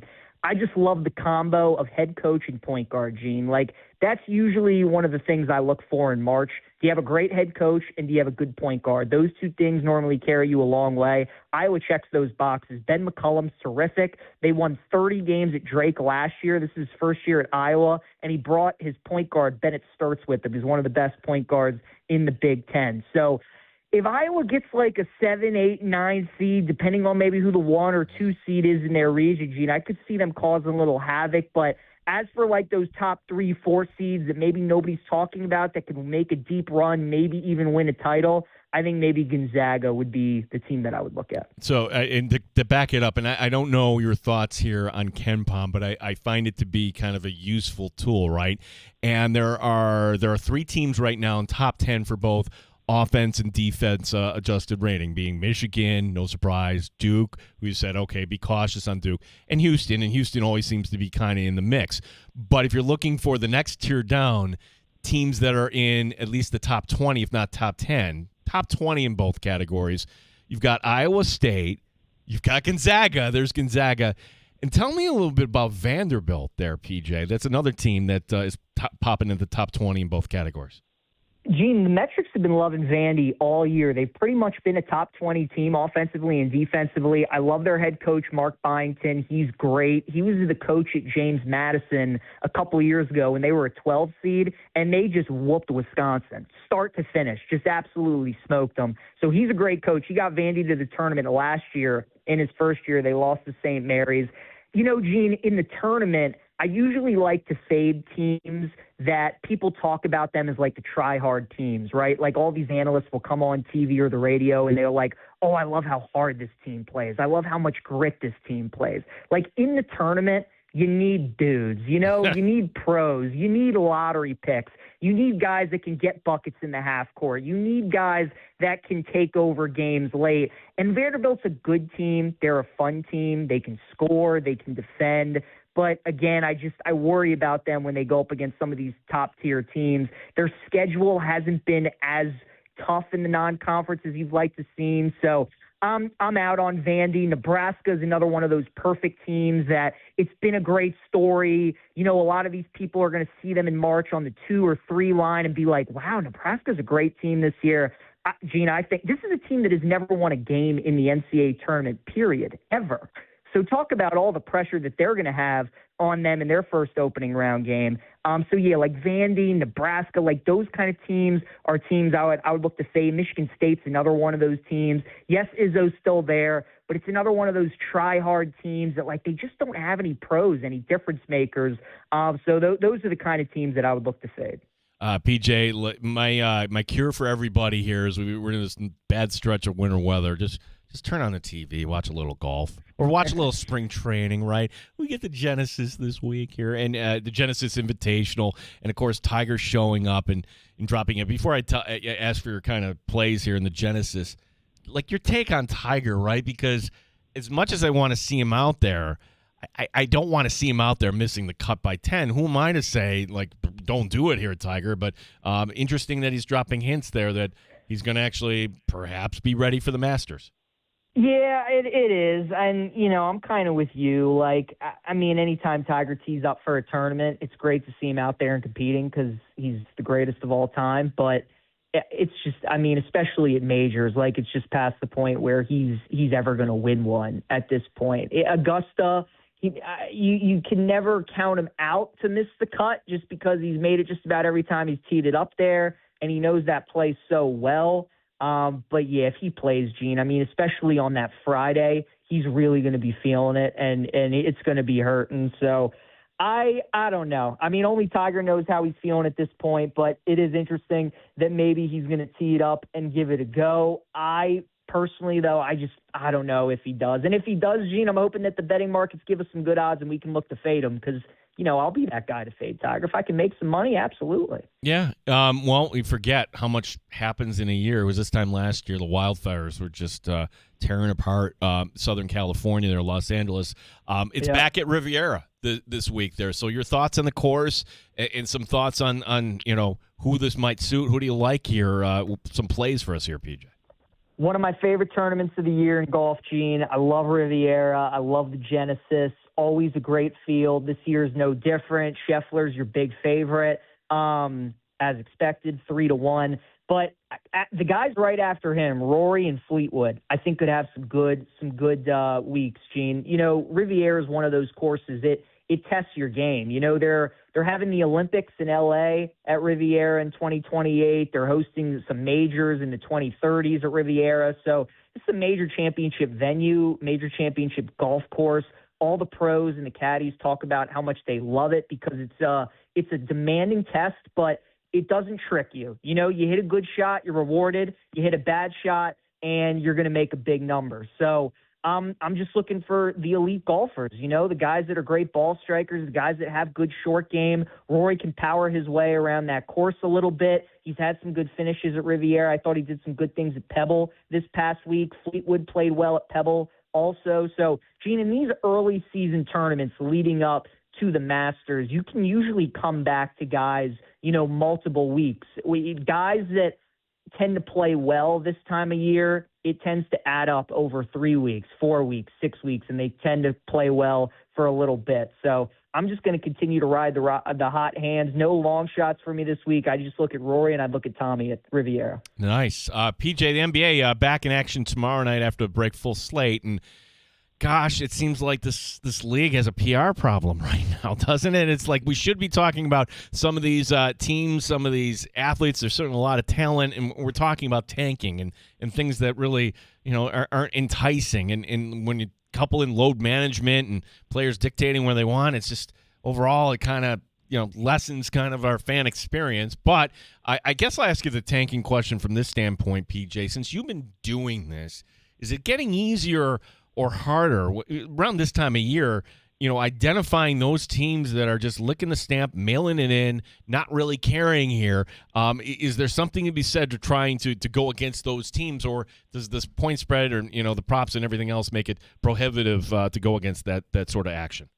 Yeah, I think with those teams that are trying to tank, Gene, it makes it tougher on the player props. I think the angle to bet would definitely be like second half props, because a lot of these teams, second half spreads, a lot of these teams, if it's a tight game, late third quarter, fourth quarter, Utah's been doing it a little bit where they'll just pull their starters so they can lose the game, So live betting a lot of these teams that are trying to tank, I think, is a good way to go. If you're going to bet any of these NBA games pregame, I think you have to go with teams that are motivated, that are trying to win their division, battle for playoff seeding, players that are trying to win awards, all those sorts of things. So it can be a little bit tricky. I would definitely caution people against, bet maybe too much money in the NBA regular season because it is tough and you get so much late opt-outs and all those sorts of things. But there are some ways to bet it. I think if, again, you're looking at the teams that are tanking, probably look at like live betting those teams late third, fourth quarter because, those front offices, they're telling their coaching staff that they are trying to lose games with how great of a freshman class and upcoming NBA draft this is going to be. PJ Glass, are you going to be taking any baseball here? Just for the fun of it, PJ. Your Orioles, you got to be excited about the O's, bringing Bassett and, Alonso. Oh, Gene, that first Pete Alonso home run is going to be so glorious. I can't wait.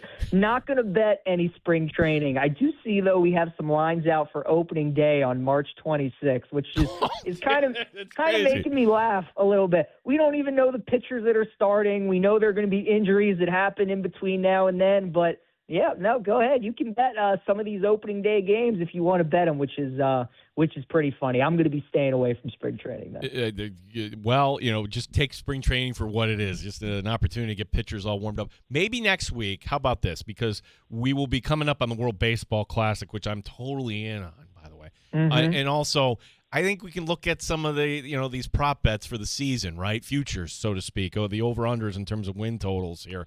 Maybe there's some plays there that, for us that follow the game here closely, that we can take advantage of. PJ, tell everybody, our audience, where they can get more of your work, as we want more content as we're approaching March Madness. Yes, sir, Gene. People can check out Hoops in 5 on my YouTube channel, or you can follow me on my social medias as well, at PJGlasser9 on Twitter, at PJGlass9 on Instagram, and then just PJ Glasser on YouTube. I drop about 5-minute videos, Gene, maybe a couple times, 3 times a week, just talking college basketball, recapping the days before, the biggest games, players. We just had some massive news about an hour ago. JT Toppin for Texas Tech is out for the season, one of the best players in the country, so that is a brutal blow for the Red Raiders. But, yeah, check out Hoops in 5 there, and then I'll have some stuff upcoming with Game Day Garage as well for Selection Sunday and some of the March Madness games. So stay tuned for that coming up. PJ, always great talking to you. Let's do this again next week. Thanks so much for the time, bud. Likewise, Gene. Appreciate you. See you, bud. PJ Glasser.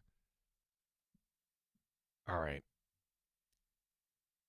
It's a thought that came into my mind when talking about Syracuse basketball. I mean, that's the way out. And I will put this online, and I will get ratioed for it. I mean, but tell me why it's a bad idea. Syracuse basketball right now, this is as low as it's been. You're not competitive. There's no real hope. The coach is going to get fired. Okay? When was the last time? Here's the last time that happened in our lifetime. Never. Never. You knew Boeheim was never going to get fired. Right. Adrian Autry is going to get fired. And the conundrum is, well, you can't have John Wildhack hiring the next head coach if John Wildhack is retiring. Again, my solution. 1 year. Jim Boeheim will be 81 years old. If you just agree, Jim, 1 year, help us get the team relevant again, build a coaching staff, and this will give our new AD a runway to hire the next head coach. And maybe that next head coach, in the end, ends up being Jerry McNamara, because that's all we kind of expected, right? But to make that jump from Siena to Syracuse, that's a big jump. Bring back Boeheim for 1 year. And what PJ said, he would say yes. He would absolutely say yes. He'd be like, Jim, would you be? Yep. I'd be interested. He didn't really want to leave in the first place. No. He wasn't fired, but he kind of was like, all right, man, it's time for a change. I don't think that anybody would poo-poo McNamara being the answer no matter who hired him. I don't know if Wildhack would go and do that based on the circumstances that are there. Like he's done in July, and if they make a move. Well, see, this is where. But I don't think anybody would be angry by it. Is he the best guy for the job? Perhaps not. Perhaps not. Like you're Syracuse. Like, honestly, it should be like a marquee job. You should have the top assistants all kind of applying. And it shouldn't be, hey, you played here, you understand our culture, come on home. And maybe McNamara would be the best guy. It's kind of one of those things, too, though, where, like, if you wait too long, maybe he moves on. Like, it happened with Hopkins. It didn't work out in Washington, but he was the coach in waiting when Boeheim was there. But in the end, though, look, where's Hopkins now? He's out. I don't know the answer to that. No, he's out. Washington, he's out of Washington. So, like honestly, you wouldn't want Hopkins back now anyways. We kind of, like, Hopkins did some good things, and he can thank the product from McQuaid Jesuit there for helping him out at Washington. Stewart. But what about, and this is a little bit more far-fetched, somebody be like Greg Paulus. He didn't play at Syracuse, but he might be able to recruit and make it better. No. It's all NIL. No, it's all NIL. And if you can get Boeheim back in the fold, honestly, the checkbooks people would be, Weitzman would be back in. You would have everybody, just 1 year. Let's load up for 1 year. Are you kidding me? I don't know, like, what the potential of Carmelo's son is. Like, it's his first year. I'm not going to, like, normally you need a few years to kind of develop. And not everybody's Carmelo Anthony just coming on out. So I don't think it's fair to put the expectations on the kid, but this year hasn't been good. There's a lot of problems with this team. And I would welcome wholesale changes when it comes to the roster. Boeheim at 81 is not your normal 81-year-old guy. He has a mindset. Now, again, I'm just going to throw that out there. Anybody wants to dispute that? At 866-4FN, 866-4326. We've got Celeste Brown coming up in next hour, too, where we'll talk about some of the hockey. Tomorrow is going to be great if you're a U.S. Fan. Women's hockey taking on Canada in the 1 o'clock hour. Dylan Larkin with the go-ahead goal here for the U.S. They are at the second intermission. U.S. leading Sweden 1-0. We'll keep you updated during happy hour. Happy hour is on the way next. 866-4FN, 866-4326. This is the Fan Rochester. You're listening to the Sports Bar.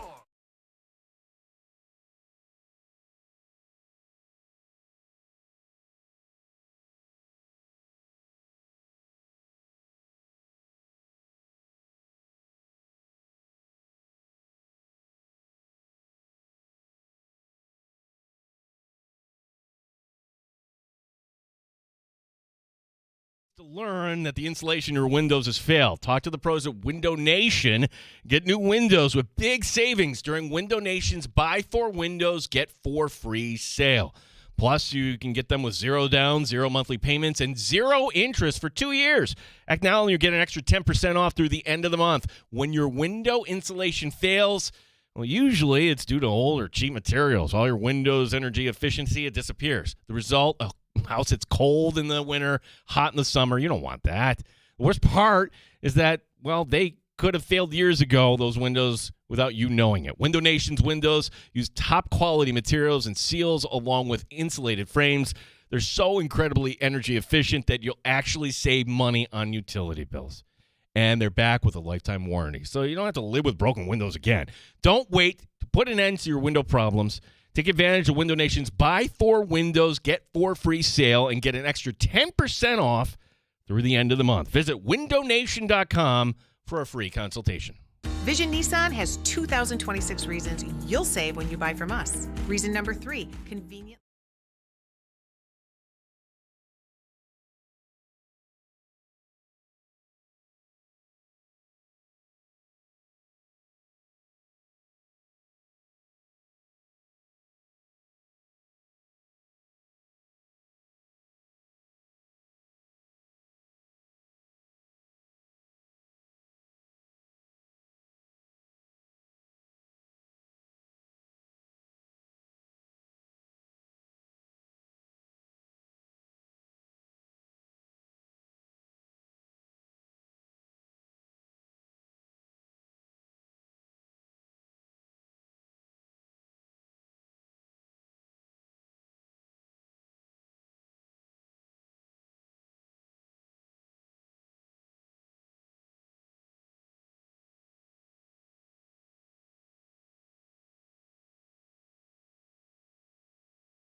95.7 FM and AM 950. The Fan, Rochester, an Odyssey sports station.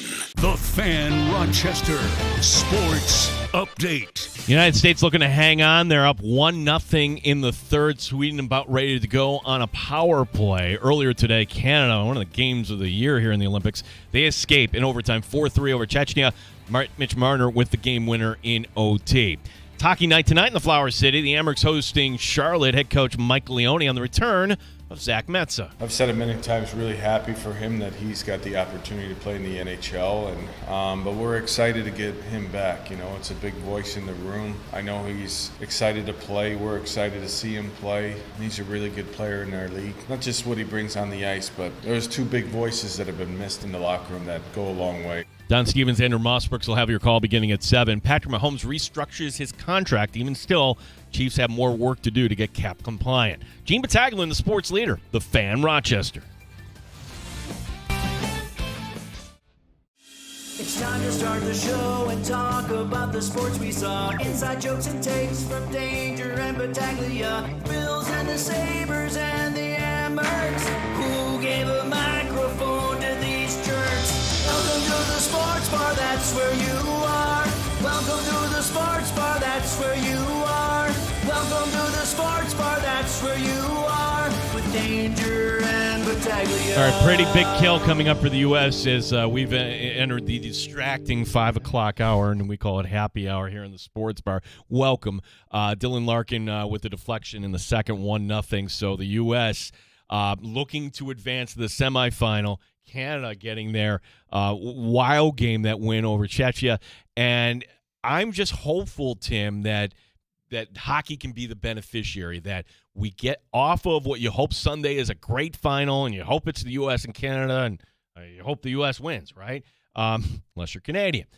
The point is that can you actually carry over this? Because I thought that would have happened last year. The people didn't know what the Four Nations tournament is. Even I poo-pooed it a little bit, like, it's made for TV. No, it ended up being great hockey. And then you got to the NHL, and in the stretch run, it didn't quite feel the same. This is going to be different. As we were joined earlier today by Joe Yurden from the Bleacher Report, where you look at the Sabres schedule in March, it's brutal. You can't, call off the season for 2.5 weeks, take this Olympic break. You got to make up the games, and a lot of them are going to be made up here in March. The idea that you're going to have a lot of back-to-backs. Tim, it's not going to be quite baseball, but if you like hockey, yeah, you're going to get a lot of hockey here over these next few weeks, and I'm just hopeful that the Sabres are picking up where they left off here before the break. Yeah, it's not going to be like baseball in the sense that you're getting 3 and 4 game series with no days off in 12 days, but it is going to be a lot like playoff baseball, and that is something that the Sabres, as far as hockey playoffs go, we haven't been able to speak about. This team is in a spot that is able to find success for the first time in 15 years. Mm-hmm. They're going to have to come out of the gate. They went into the break not so hot. They come out of the break, especially if Tage Thompson is perhaps able to recreate that world success with some momentum. They get out. They had 2-3 weeks off. Everybody's a little bit healthier now. There's something to look forward to in March and April, and obviously, of course, the end of February as well. Well, so we've got we can talk some little hockey. We can talk a little NFL. Your headline stories today, the 49ers are going to Mexico. All right, so they're getting you little nuggets here. We don't know the opponent. We don't know the time. Usually that's a Monday night game, the way they've kind of done that in the past. And great on them. It feels like 49ers Denver, 49ers Arizona, something like that. That's what I would predict. The other story too, and it's funny, they've changed the slug line here on ESPN.com, where before, well, maybe they didn't. I'm on the wrong page here. Yeah, KC reworks Mahomes deal for massive cap room. Oh no, you hear that? Oh no. The Chiefs are going to be players when it comes to free agency, and they're going to be trades, and they're going to be competing with the Buffalo Bills, and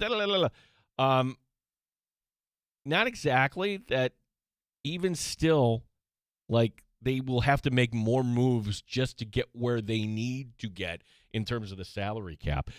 So the Chiefs are not going to be these big players. They were really up against it. The fact that what Mahomes did today creates $43 million in cap space, yeah, that's just clearing cap just to make sure you're compliant. Yesterday, we were joined by our buddy Matt Perino, Syracuse Post-Standard, the Shout podcast. He joins us every Tuesday here on The Fan. And he teased his story here. And we invite you to go, check it out here.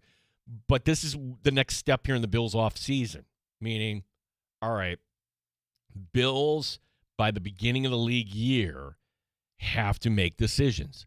And if you go back a couple of years, wow, did they make decisions? Holy cow, they let all these players go, from Von Miller to Trey White to Jordan Poyer. And wow, how could they do all this stuff? Well, funny thing happened that the Bills actually ended up being mostly, guys that were past their prime, a little overpriced, and the Bills ended up reaching the AFC Championship game.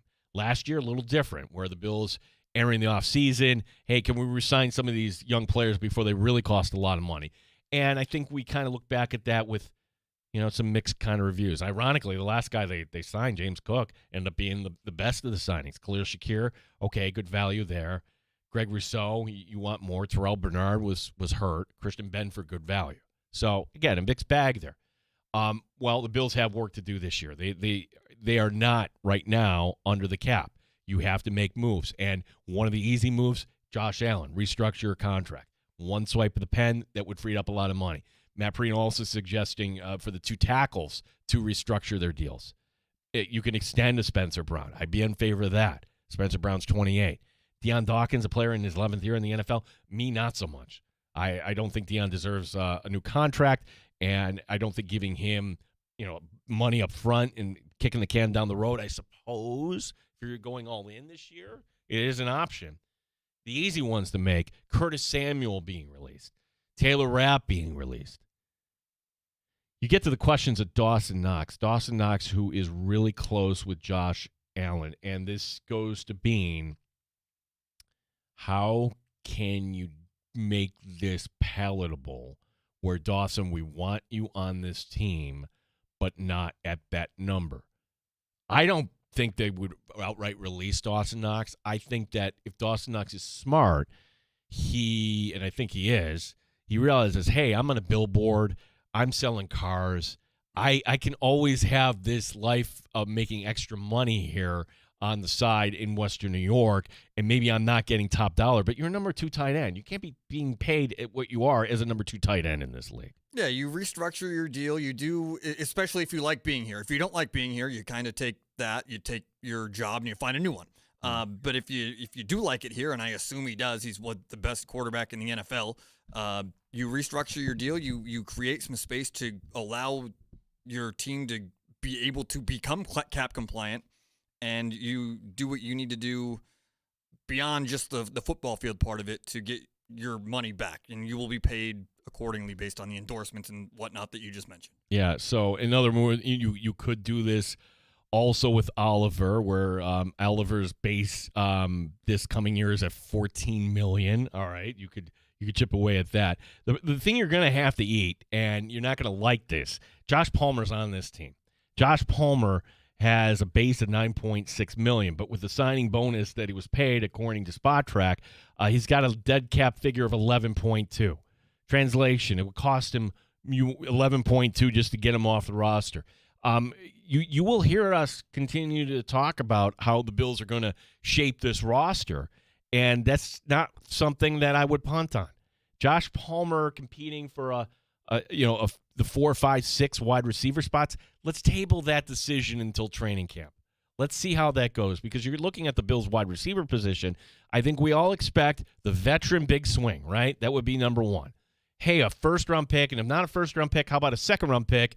And then Khalil Shakir. Imagine Shakir doing what he's supposed to be doing. That's being a number 3, a true number 3. Okay? Palmer's a 4, maybe. Keon Coleman's a 4, maybe. You're drafting another wide receiver. Brandon Cooks is one that Tim, if he wants to come back for the league minimum, come on back. You can be in the mix too. You take in all the bodies that you can, and then you make sure that you have the players that you need to succeed. If all these guys are 4s, that's not good enough. One of these guys has to step up and become something better than what they are, for lack of a better word. Keon Coleman needs to become what he was drafted. Khalil Shakir has done an admirable job playing over his head the last couple of seasons, but if he doesn't make that leap to legitimate number 1, that's still not good enough. There's a lot of opportunities here for the Bills as long as they have the roster structured to succeed. They tried to do it last year with a bunch of different guys, including Mecole Hardman and Josh Palmer and Brandon Cooks, and you bring in all these guys, and somebody has to do something. Well, this is not 2 years of like, in this netted you, I guess, Mac Hollins 2 years ago. Let's bring in guys. But the better way is to draft and develop. And this is a position, sure, you had Gabe Davis, sure, you had Shakir. You should be drafting a wide receiver every single year. That should be the philosophy. And not a 7th-round throwaway. Like, sure, you can find a Stevie Johnson in the 7th round. There's a lot of receivers you can find in the 7th round. You probably should do it, but you should make more of a concerted effort.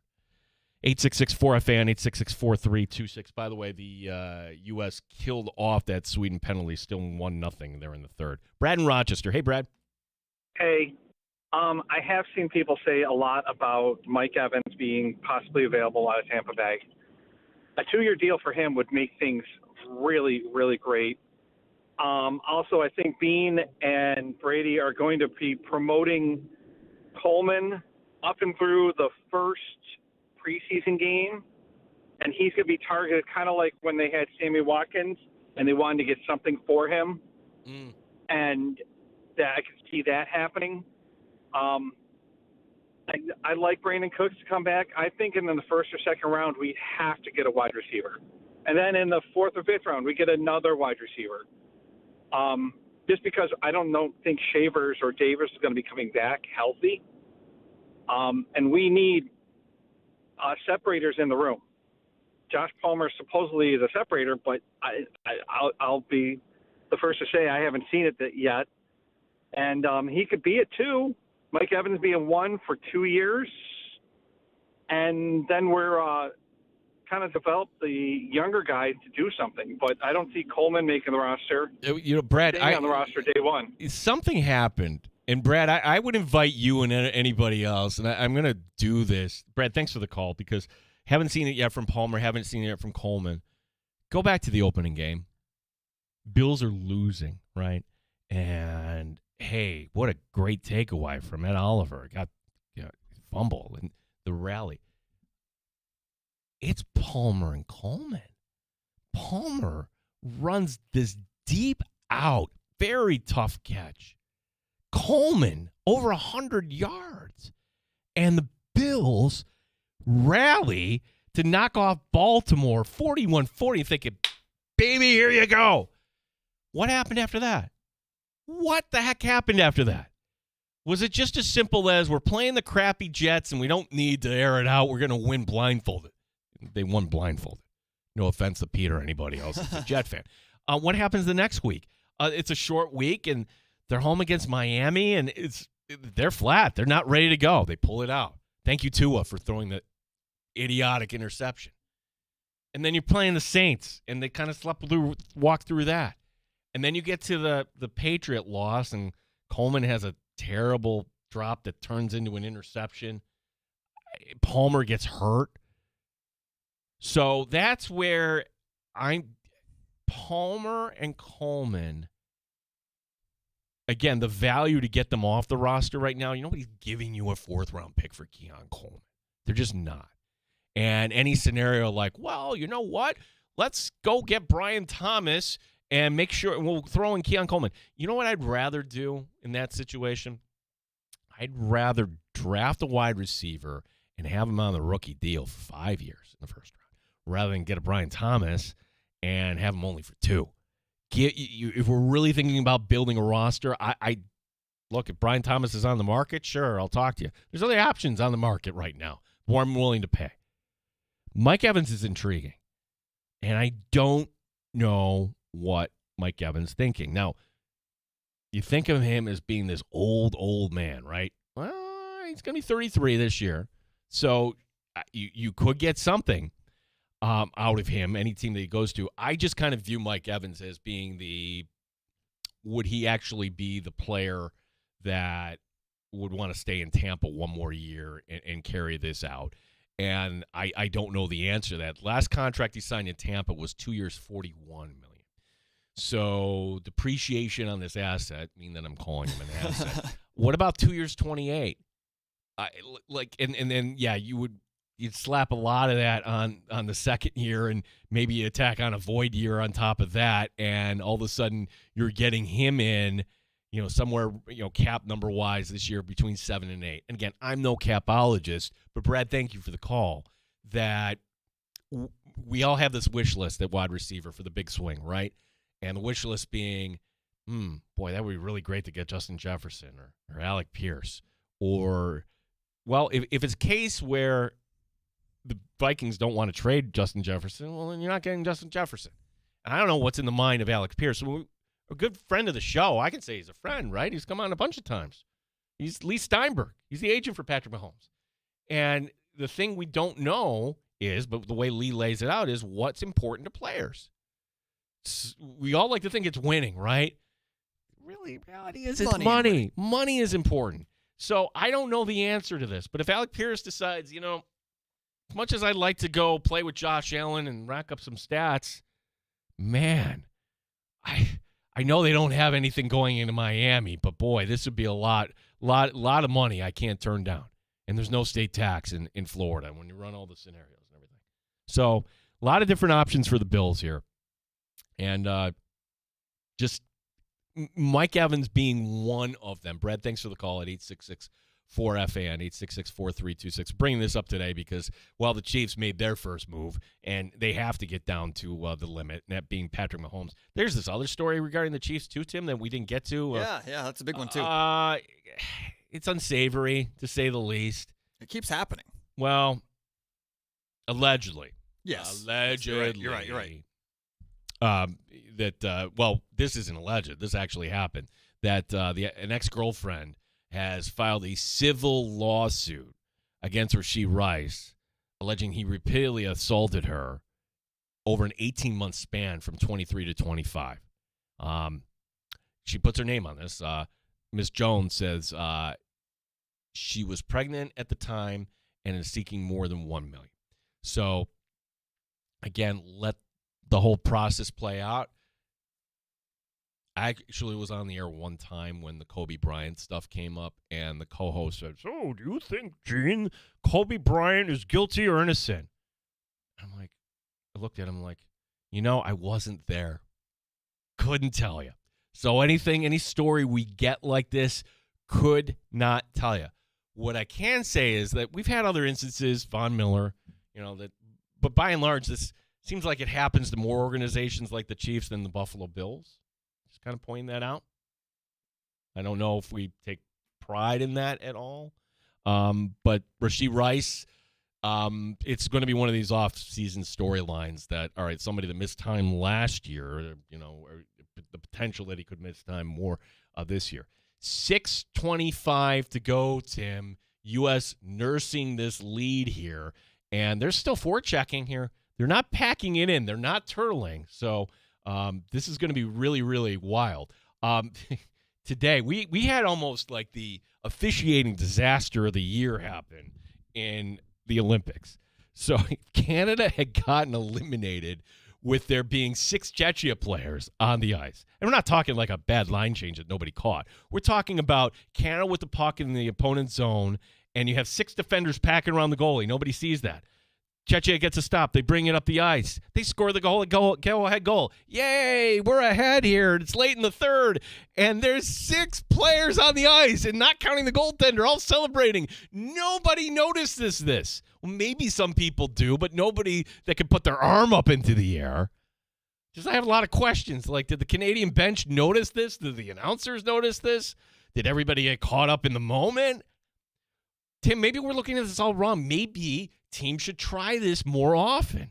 Maybe more extra players on the ice. You can get away with it until you don't, and it worked for Czechia today. And unfortunately for them, it didn't go as far as winning the game. But man, I tell you, if that is how that concluded, and Canada was knocked out from an extra, not even an extra attacker, literally an illegal skater, that would have made things very, very interesting and quite controversial. Especially not knowing how this ongoing game is going to play out, changes the entire trajectory of the entire tournament.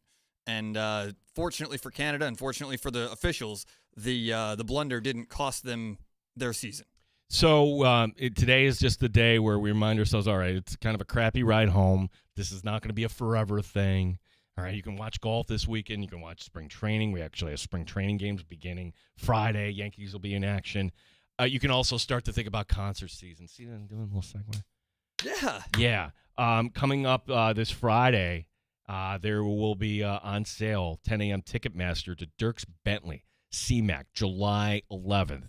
Courtesy of the Bowery Presents, we're going to give away 2 tickets right now. Be caller number 5. You will get 2 tickets to Dierks Bentley, CMAC. And make sure that you can use them or somebody else can use them, because I got a lot of calls on this last night. So caller number 5 right now, 2 tickets to see Dierks Bentley at CMAC. We got shots coming up, some of the stories we did not get to here in the sports bar. We'll also keep you updated on the United States trying to close this one out against Sweden. U.S. up 1-0 here on the Fan Rochester. You're listening to the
Overtime. It's hockey night tonight in the Flower City. The Amerks hosting Charlotte. Head coach Mike Leone on the checkers. Well, this is a whole different animal tonight. No matter who's in the lineup, they play the same way. They play a relentless style of hockey, and they pressure the puck, and they come at you in waves. They play extremely hard. So if you're not ready to compete for, not just a couple periods, it's got to be a full 60-minute effort tonight.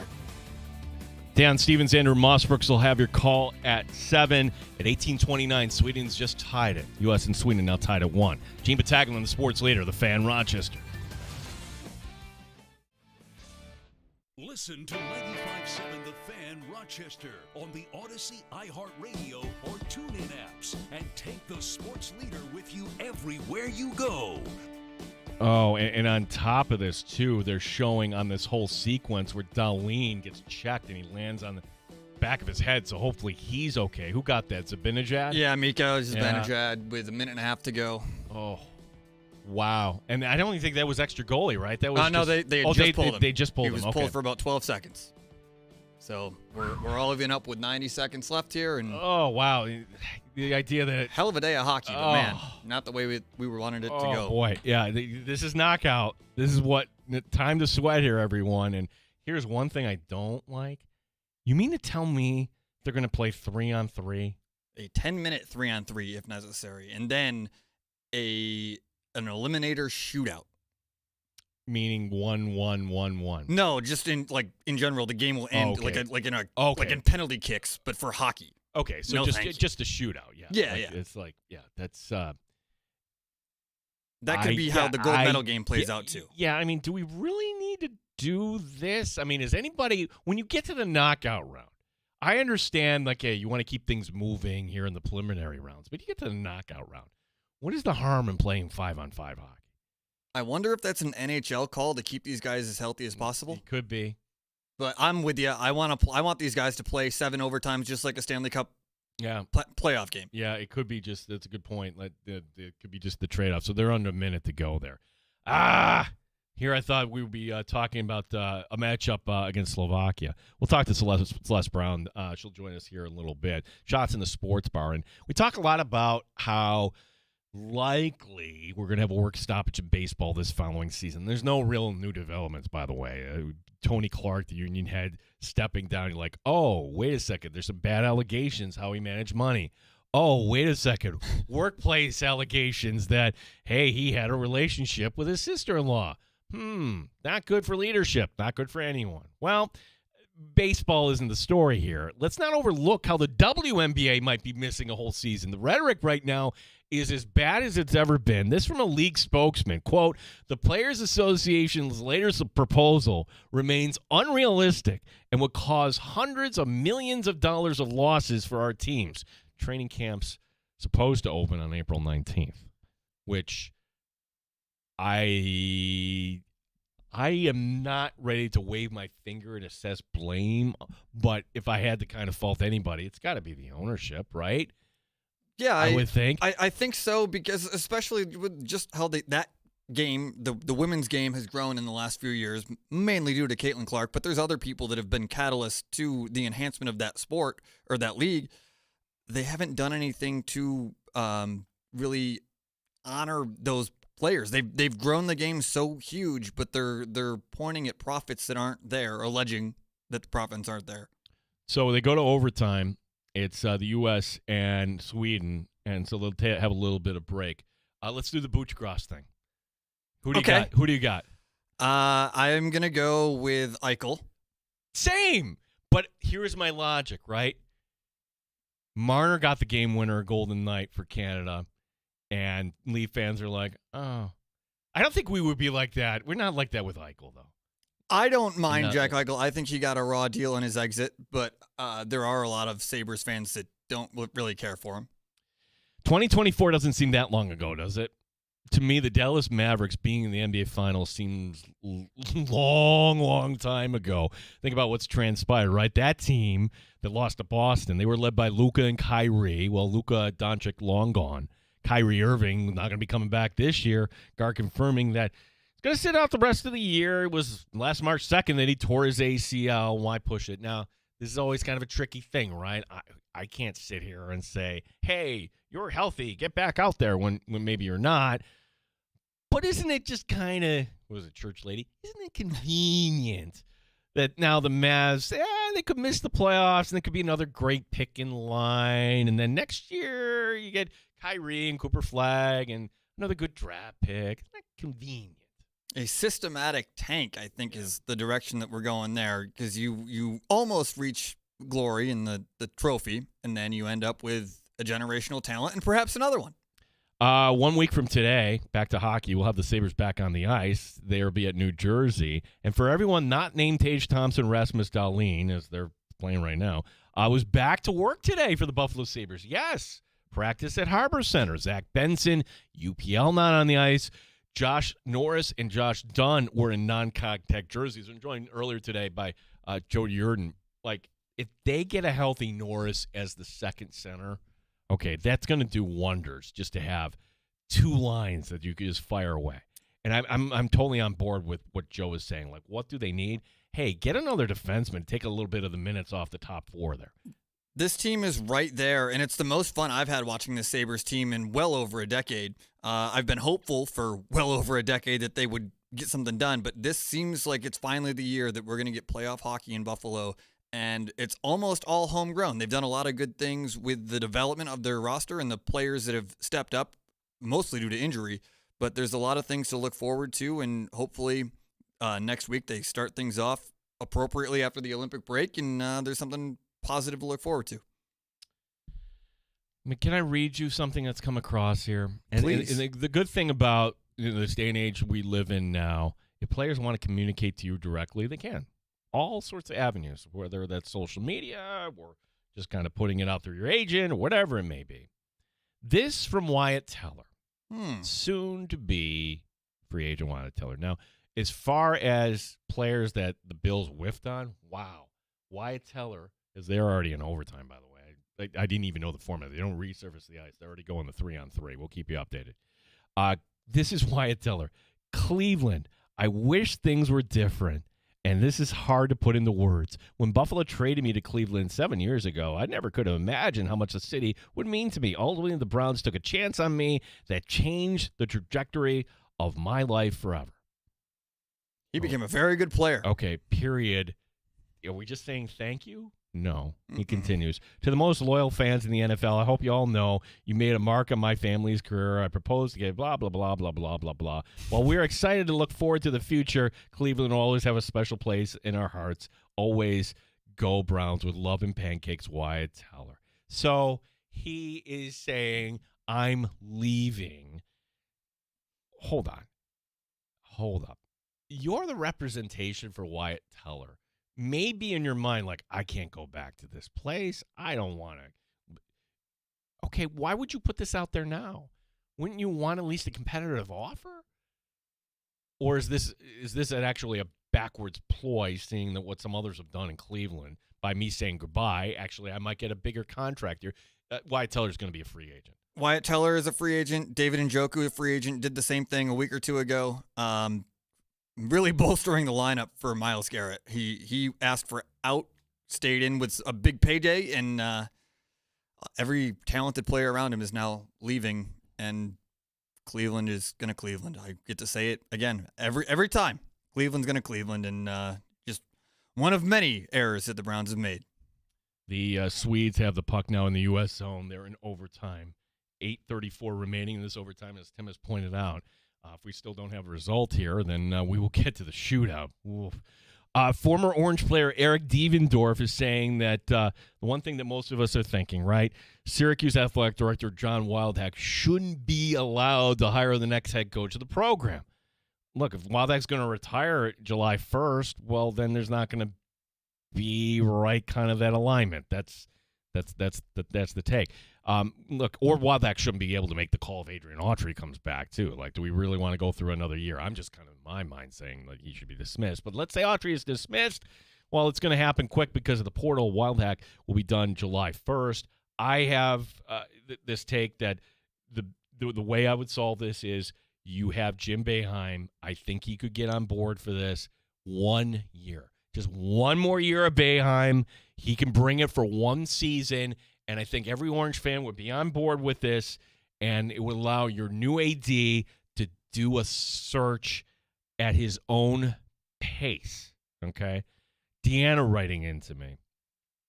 Not sure his, meaning Boeheim's, ego would let him just for a one-off, not to mention the mess it would create with the recruiting transfer portal. Think SU is just going to have to suck it up until the new AD is there. If you're just looking at this through the 1 year, everything in college sports now is kind of like a 1 year window. Yeah. Like recruiting wise, like, hey, I'm going to recruit somebody and they're going to be Lawrence Moulton and they're going to be here 4 years. And like, that's not going to be the case. Like, who's going to pay me the most? Portal now has just become the wild, wild west. Yeah, the NIL is kind of dictating that. The transfer portal is a mess. Does Boeheim have a role within the university right now? Or Yeah, they put him special assistant as whatever that means. Go to the backhand. So that's a pretty immediate pathway, at least, to make your suggestion feasible. If he was just a guy that knew the university, fine. But there's a way into your idea. 7:20 remaining in overtime. Hughes had a shot, but it took him forever to put it up. Jack Hughes did. Let's get to Celeste Brown. 866-4326 if we have time on the other side. This is the Fan Rochester.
866-432-6. The Sports Bar with Danger and Battaglia on the Sports Leader, 95.7 FM and AM 950, The Fan, Rochester. Quinn Hughes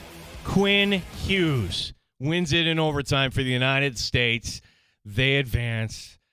Oh, everybody take a deep breath. This is why you love the sport, right? It's never easy, no matter whatever level. Oh, somebody wearing a Bills flag there. They're just showing at the Olympic Games. So it'll be Slovakia on the men's bracket. That'll be coming up 3:10 Eastern on Friday. Winner of that game to advance to the gold medal game on Sunday. Now, tomorrow we have the gold medal game for the women. That'll be at 1:10 Eastern. Joining us on the phone, Celeste Brown, the head coach of RIT. And RIT's got a big game coming up, playoff game against Syracuse on Saturday afternoon. Coach, appreciate the time. And so many ties here with the women. Syracuse's coach is not going to be available. Your team competed against Tessa Janicki. I mean, there's just a lot of ties here. Coach, how are you today? I'm good. Thanks for having me. And I know it's like an exciting time. And yeah, you're right. That Syracuse coach is, she's Team Canada, but the U.S. is looking really good this year. So excited for that game tomorrow. And then, of course, excited for our game come Saturday. Yeah, there's some Western New York ties. Haley Wynn, the defender. Oh, yeah. Are you surprised, number one, at the gap between the U.S. and Canada? And then it could change tomorrow. It could be a 1-0 game, and we could be all with a white-knuckle ride here. Or is this just years and years of U.S. hockey just making strides? Yeah, I think I'm not quite sure what we're going to see tomorrow. The U.S. has been in dominant fashion here for the last year and a half. So it's not just this Olympics. It's been for a minute. And, I think there was a time where Canada was that dominant fashion. And here, the U.S. has invested a lot into developing those players. And, I think we're at the point where we have some young guns that are really, really good. And so does Canada, but it seems like maybe they're leaning on some of their other players. But it's really impressive, that team. Well, what time do you practice tomorrow? Is it actually a team building thing? Or you're getting together to watch the game tomorrow? Team building or like team war, basically. Yeah. I don't know which one it is, but yeah, they'll be watching. And it's even fun today, like Canada and the U.S. men are playing and the halls are just roaring like men's and women's team when, whoever they're supporting scores. So it's a really, really fun time for hockey, and the Olympics just, is more icing on the cake here. But yeah, that'll be a hot game tomorrow, and I'm sure we won't hear the end of it for either whoever's the winner is going to make sure that they know that they're the winner. Celeste, you are like one of the founders, I would say, like of professional women's hockey that at the early going will look back at, athletes like yourself that, made the commitment and, the sport's growing. How close did you come ever to being an Olympian? Not close. Not close? I played my heart out. I played against those girls like that first year when I came out of college, and back then it was NWHL, and it was loaded full of Olympians. So I rub shoulders with them, but if you ask me, I'm not in the same category. I definitely remember like playing Hillary Knight, and Kendall Coyne is the same year as me. Like, that's the generation I played against. Mm-hmm. These younger players, like, they're insanely skilled. It's night and day different, like how aggressively like women's hockey has changed. Yeah. And it's a different game right now that they're playing than it was 5 years ago. And it's a different game than, like, if you look back 10 years, you're like, wow, this sport has really changed and changed for the better, like more skilled, faster, even like bigger, stronger gals are playing, and it's just it's a ton of fun to watch. So I'll just say, like, credit to all those players, and I did my hardest to make sure that they knew, like, I'll work hard to do anything I can to stop them. But yeah, they're definitely superior. Your team is home Saturday, taking on Syracuse. This is this is a knockout game, right? You want to advance here. You get to host because you went down to Penn State and you won on Friday night. Now, getting the win, what did that mean for your team? Because you've always played Penn State tough, but to go down there to Happy Valley and knock them off. Tell us about Friday night, Coach. Yeah, it was a huge win, and it was a big win on a lot of fronts. Like, we've knocked them off before, but we haven't knocked them off in their home barn in like 10 years. And so they're the number 4 team in the country. So it's a dynamite win. And I thought we played them okay the next night. Like, we definitely, could have tightened some things up, but I think it's a ton of confidence going into the weekend. I don't think we're too high or too low. I think we just have more proof, from our season that we can compete with any team and we can beat any team.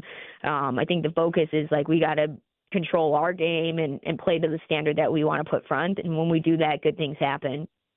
Yeah, Coach, we did the game against Mercyhurst, and what I always remember about that game, your leader on the blue line, team captain Emma Pickering, you knew something was terribly wrong right away, and it's a lower body injury, out for the year. So how is Emma doing, number one? And number two, how is, who stepped up? How do you it's not easy to kind of replace that sort of production there at the blue line. Yeah, it was, tough game. And, a couple weekends later, we had one of our top 5 scorers go out too for a season ending. So it's been an interesting couple of weeks, and, they're still part of our team. They're here, they're around, their leadership isn't ever going to get taken from them, or who they are or the impact. It's just that on ice void that needed to be filled. And our team has done fantastic, and it's been next person up. Like we've switched, like Addie Alvarez, who's one of our is leading our team in points right now, is forward for us. We moved her back to D, and she just rocket, and she's doing stellar. So that's the first one. And then just, I think our sophomore class, people are stepping up and just, more details and habits in their game, because it's, I think Emma provided a little bit of a safety net at times. And, right now it's, hey, every player needs to provide that safety net. And, our first year is so to have like really just, they're no longer first years, right? Like they've been here longer than they haven't. And, they're closer to that second year than they are their first day. So they've really come around, and saw that Cassie Barnes scores the OT goal on Friday night. First year, I think, just shows you like, hey, they got their feet in the ground, and they're pushing for us. So Syracuse, what does your team have to do in order to advance to the semifinal of the Atlantic Hockey America Tournament, Coach? Yeah, I mean, it's, playoff hockey is tight, and, everyone's playing with desperation in their bones. And for us, like they play hard, they get to the net hard, and, not just one person, they'll bring 4 people, 3 people to the net. So we got to take care of like our defensive end and manage like, their entries and their, their offense inside the house. And then from there, like, we got to get inside and take pucks to the net and screen that goalie. She's had games where she's turned it on, and she's had other games where, if she can't see pucks, it becomes much more difficult for her. The other thing is it's just a 60-minute game. It's not 1 minute here or one shift here or this play is going to win you the game. It's all of them. So that's a big key for us too. And like I said, we have proof when we play that 60 minutes, good things happen. And so a lot of focus is on us, but a ton of respect to Syracuse. Like, we don't really care, the name on the front. We're looking at every opponent the same, and just knowing like we got to take care of our business first. And look, for the casual Rochester sports fan, let me just put this out there. The Amerks aren't playing Saturday. The Nighthawks aren't playing Saturday. You're not going to be able to watch Olympic hockey on Saturday because the men's final is on Sunday. Celeste, 3 o'clock against the Orange. What kind of crowd are we expecting out the Policini? Yeah, it should be bumping. Like we hosted our like a home playoff game last year too. An incredible atmosphere. So like anyone that's listening, get on out here. We'll have the band bumping, and we promise to put on a good show. So it's come have some fun and cheer on the Tigers and enjoy just a sporting experience. I think I'm thinking because the hockey and the excitement because of the Olympics, I think we're going to pull a good crowd. Yeah, I cannot wait. 3 o'clock, Celeste, always the best, and appreciate it. We'll see you Saturday. Yeah, thanks, guys. Have a good night. Everybody take a deep breath. I'm like, why? Oh, that's right. The monitor is on right now. Stacey Pension's delivering the weather forecast. It's like, yes, the United States pulling it out today. Tomorrow on the show. Tomorrow on the show, like you want to be, it's going to be like the club here when we open up the show tomorrow, because we'll be watching that gold medal game between the United States and Canada. We will be talking also to Mike Rotolo from our RIT goaltender about some hockey, and then making the visit into the studio here, the Calder Cup. Don Stevens, as the Amerks will be celebrating 90s night. That'll be coming up on Friday night against Laval. Before we get to that, it's the Amerks and Charlotte tonight, 7 o'clock, as that game at the Blue Cross Arena. Tim Schneider will be at the boards. Thank you, buddy, for, I know it's a long day for you. You got it. No, I love this. I'm heading home. I'll listen to Don and Andrew on my way home. Me too.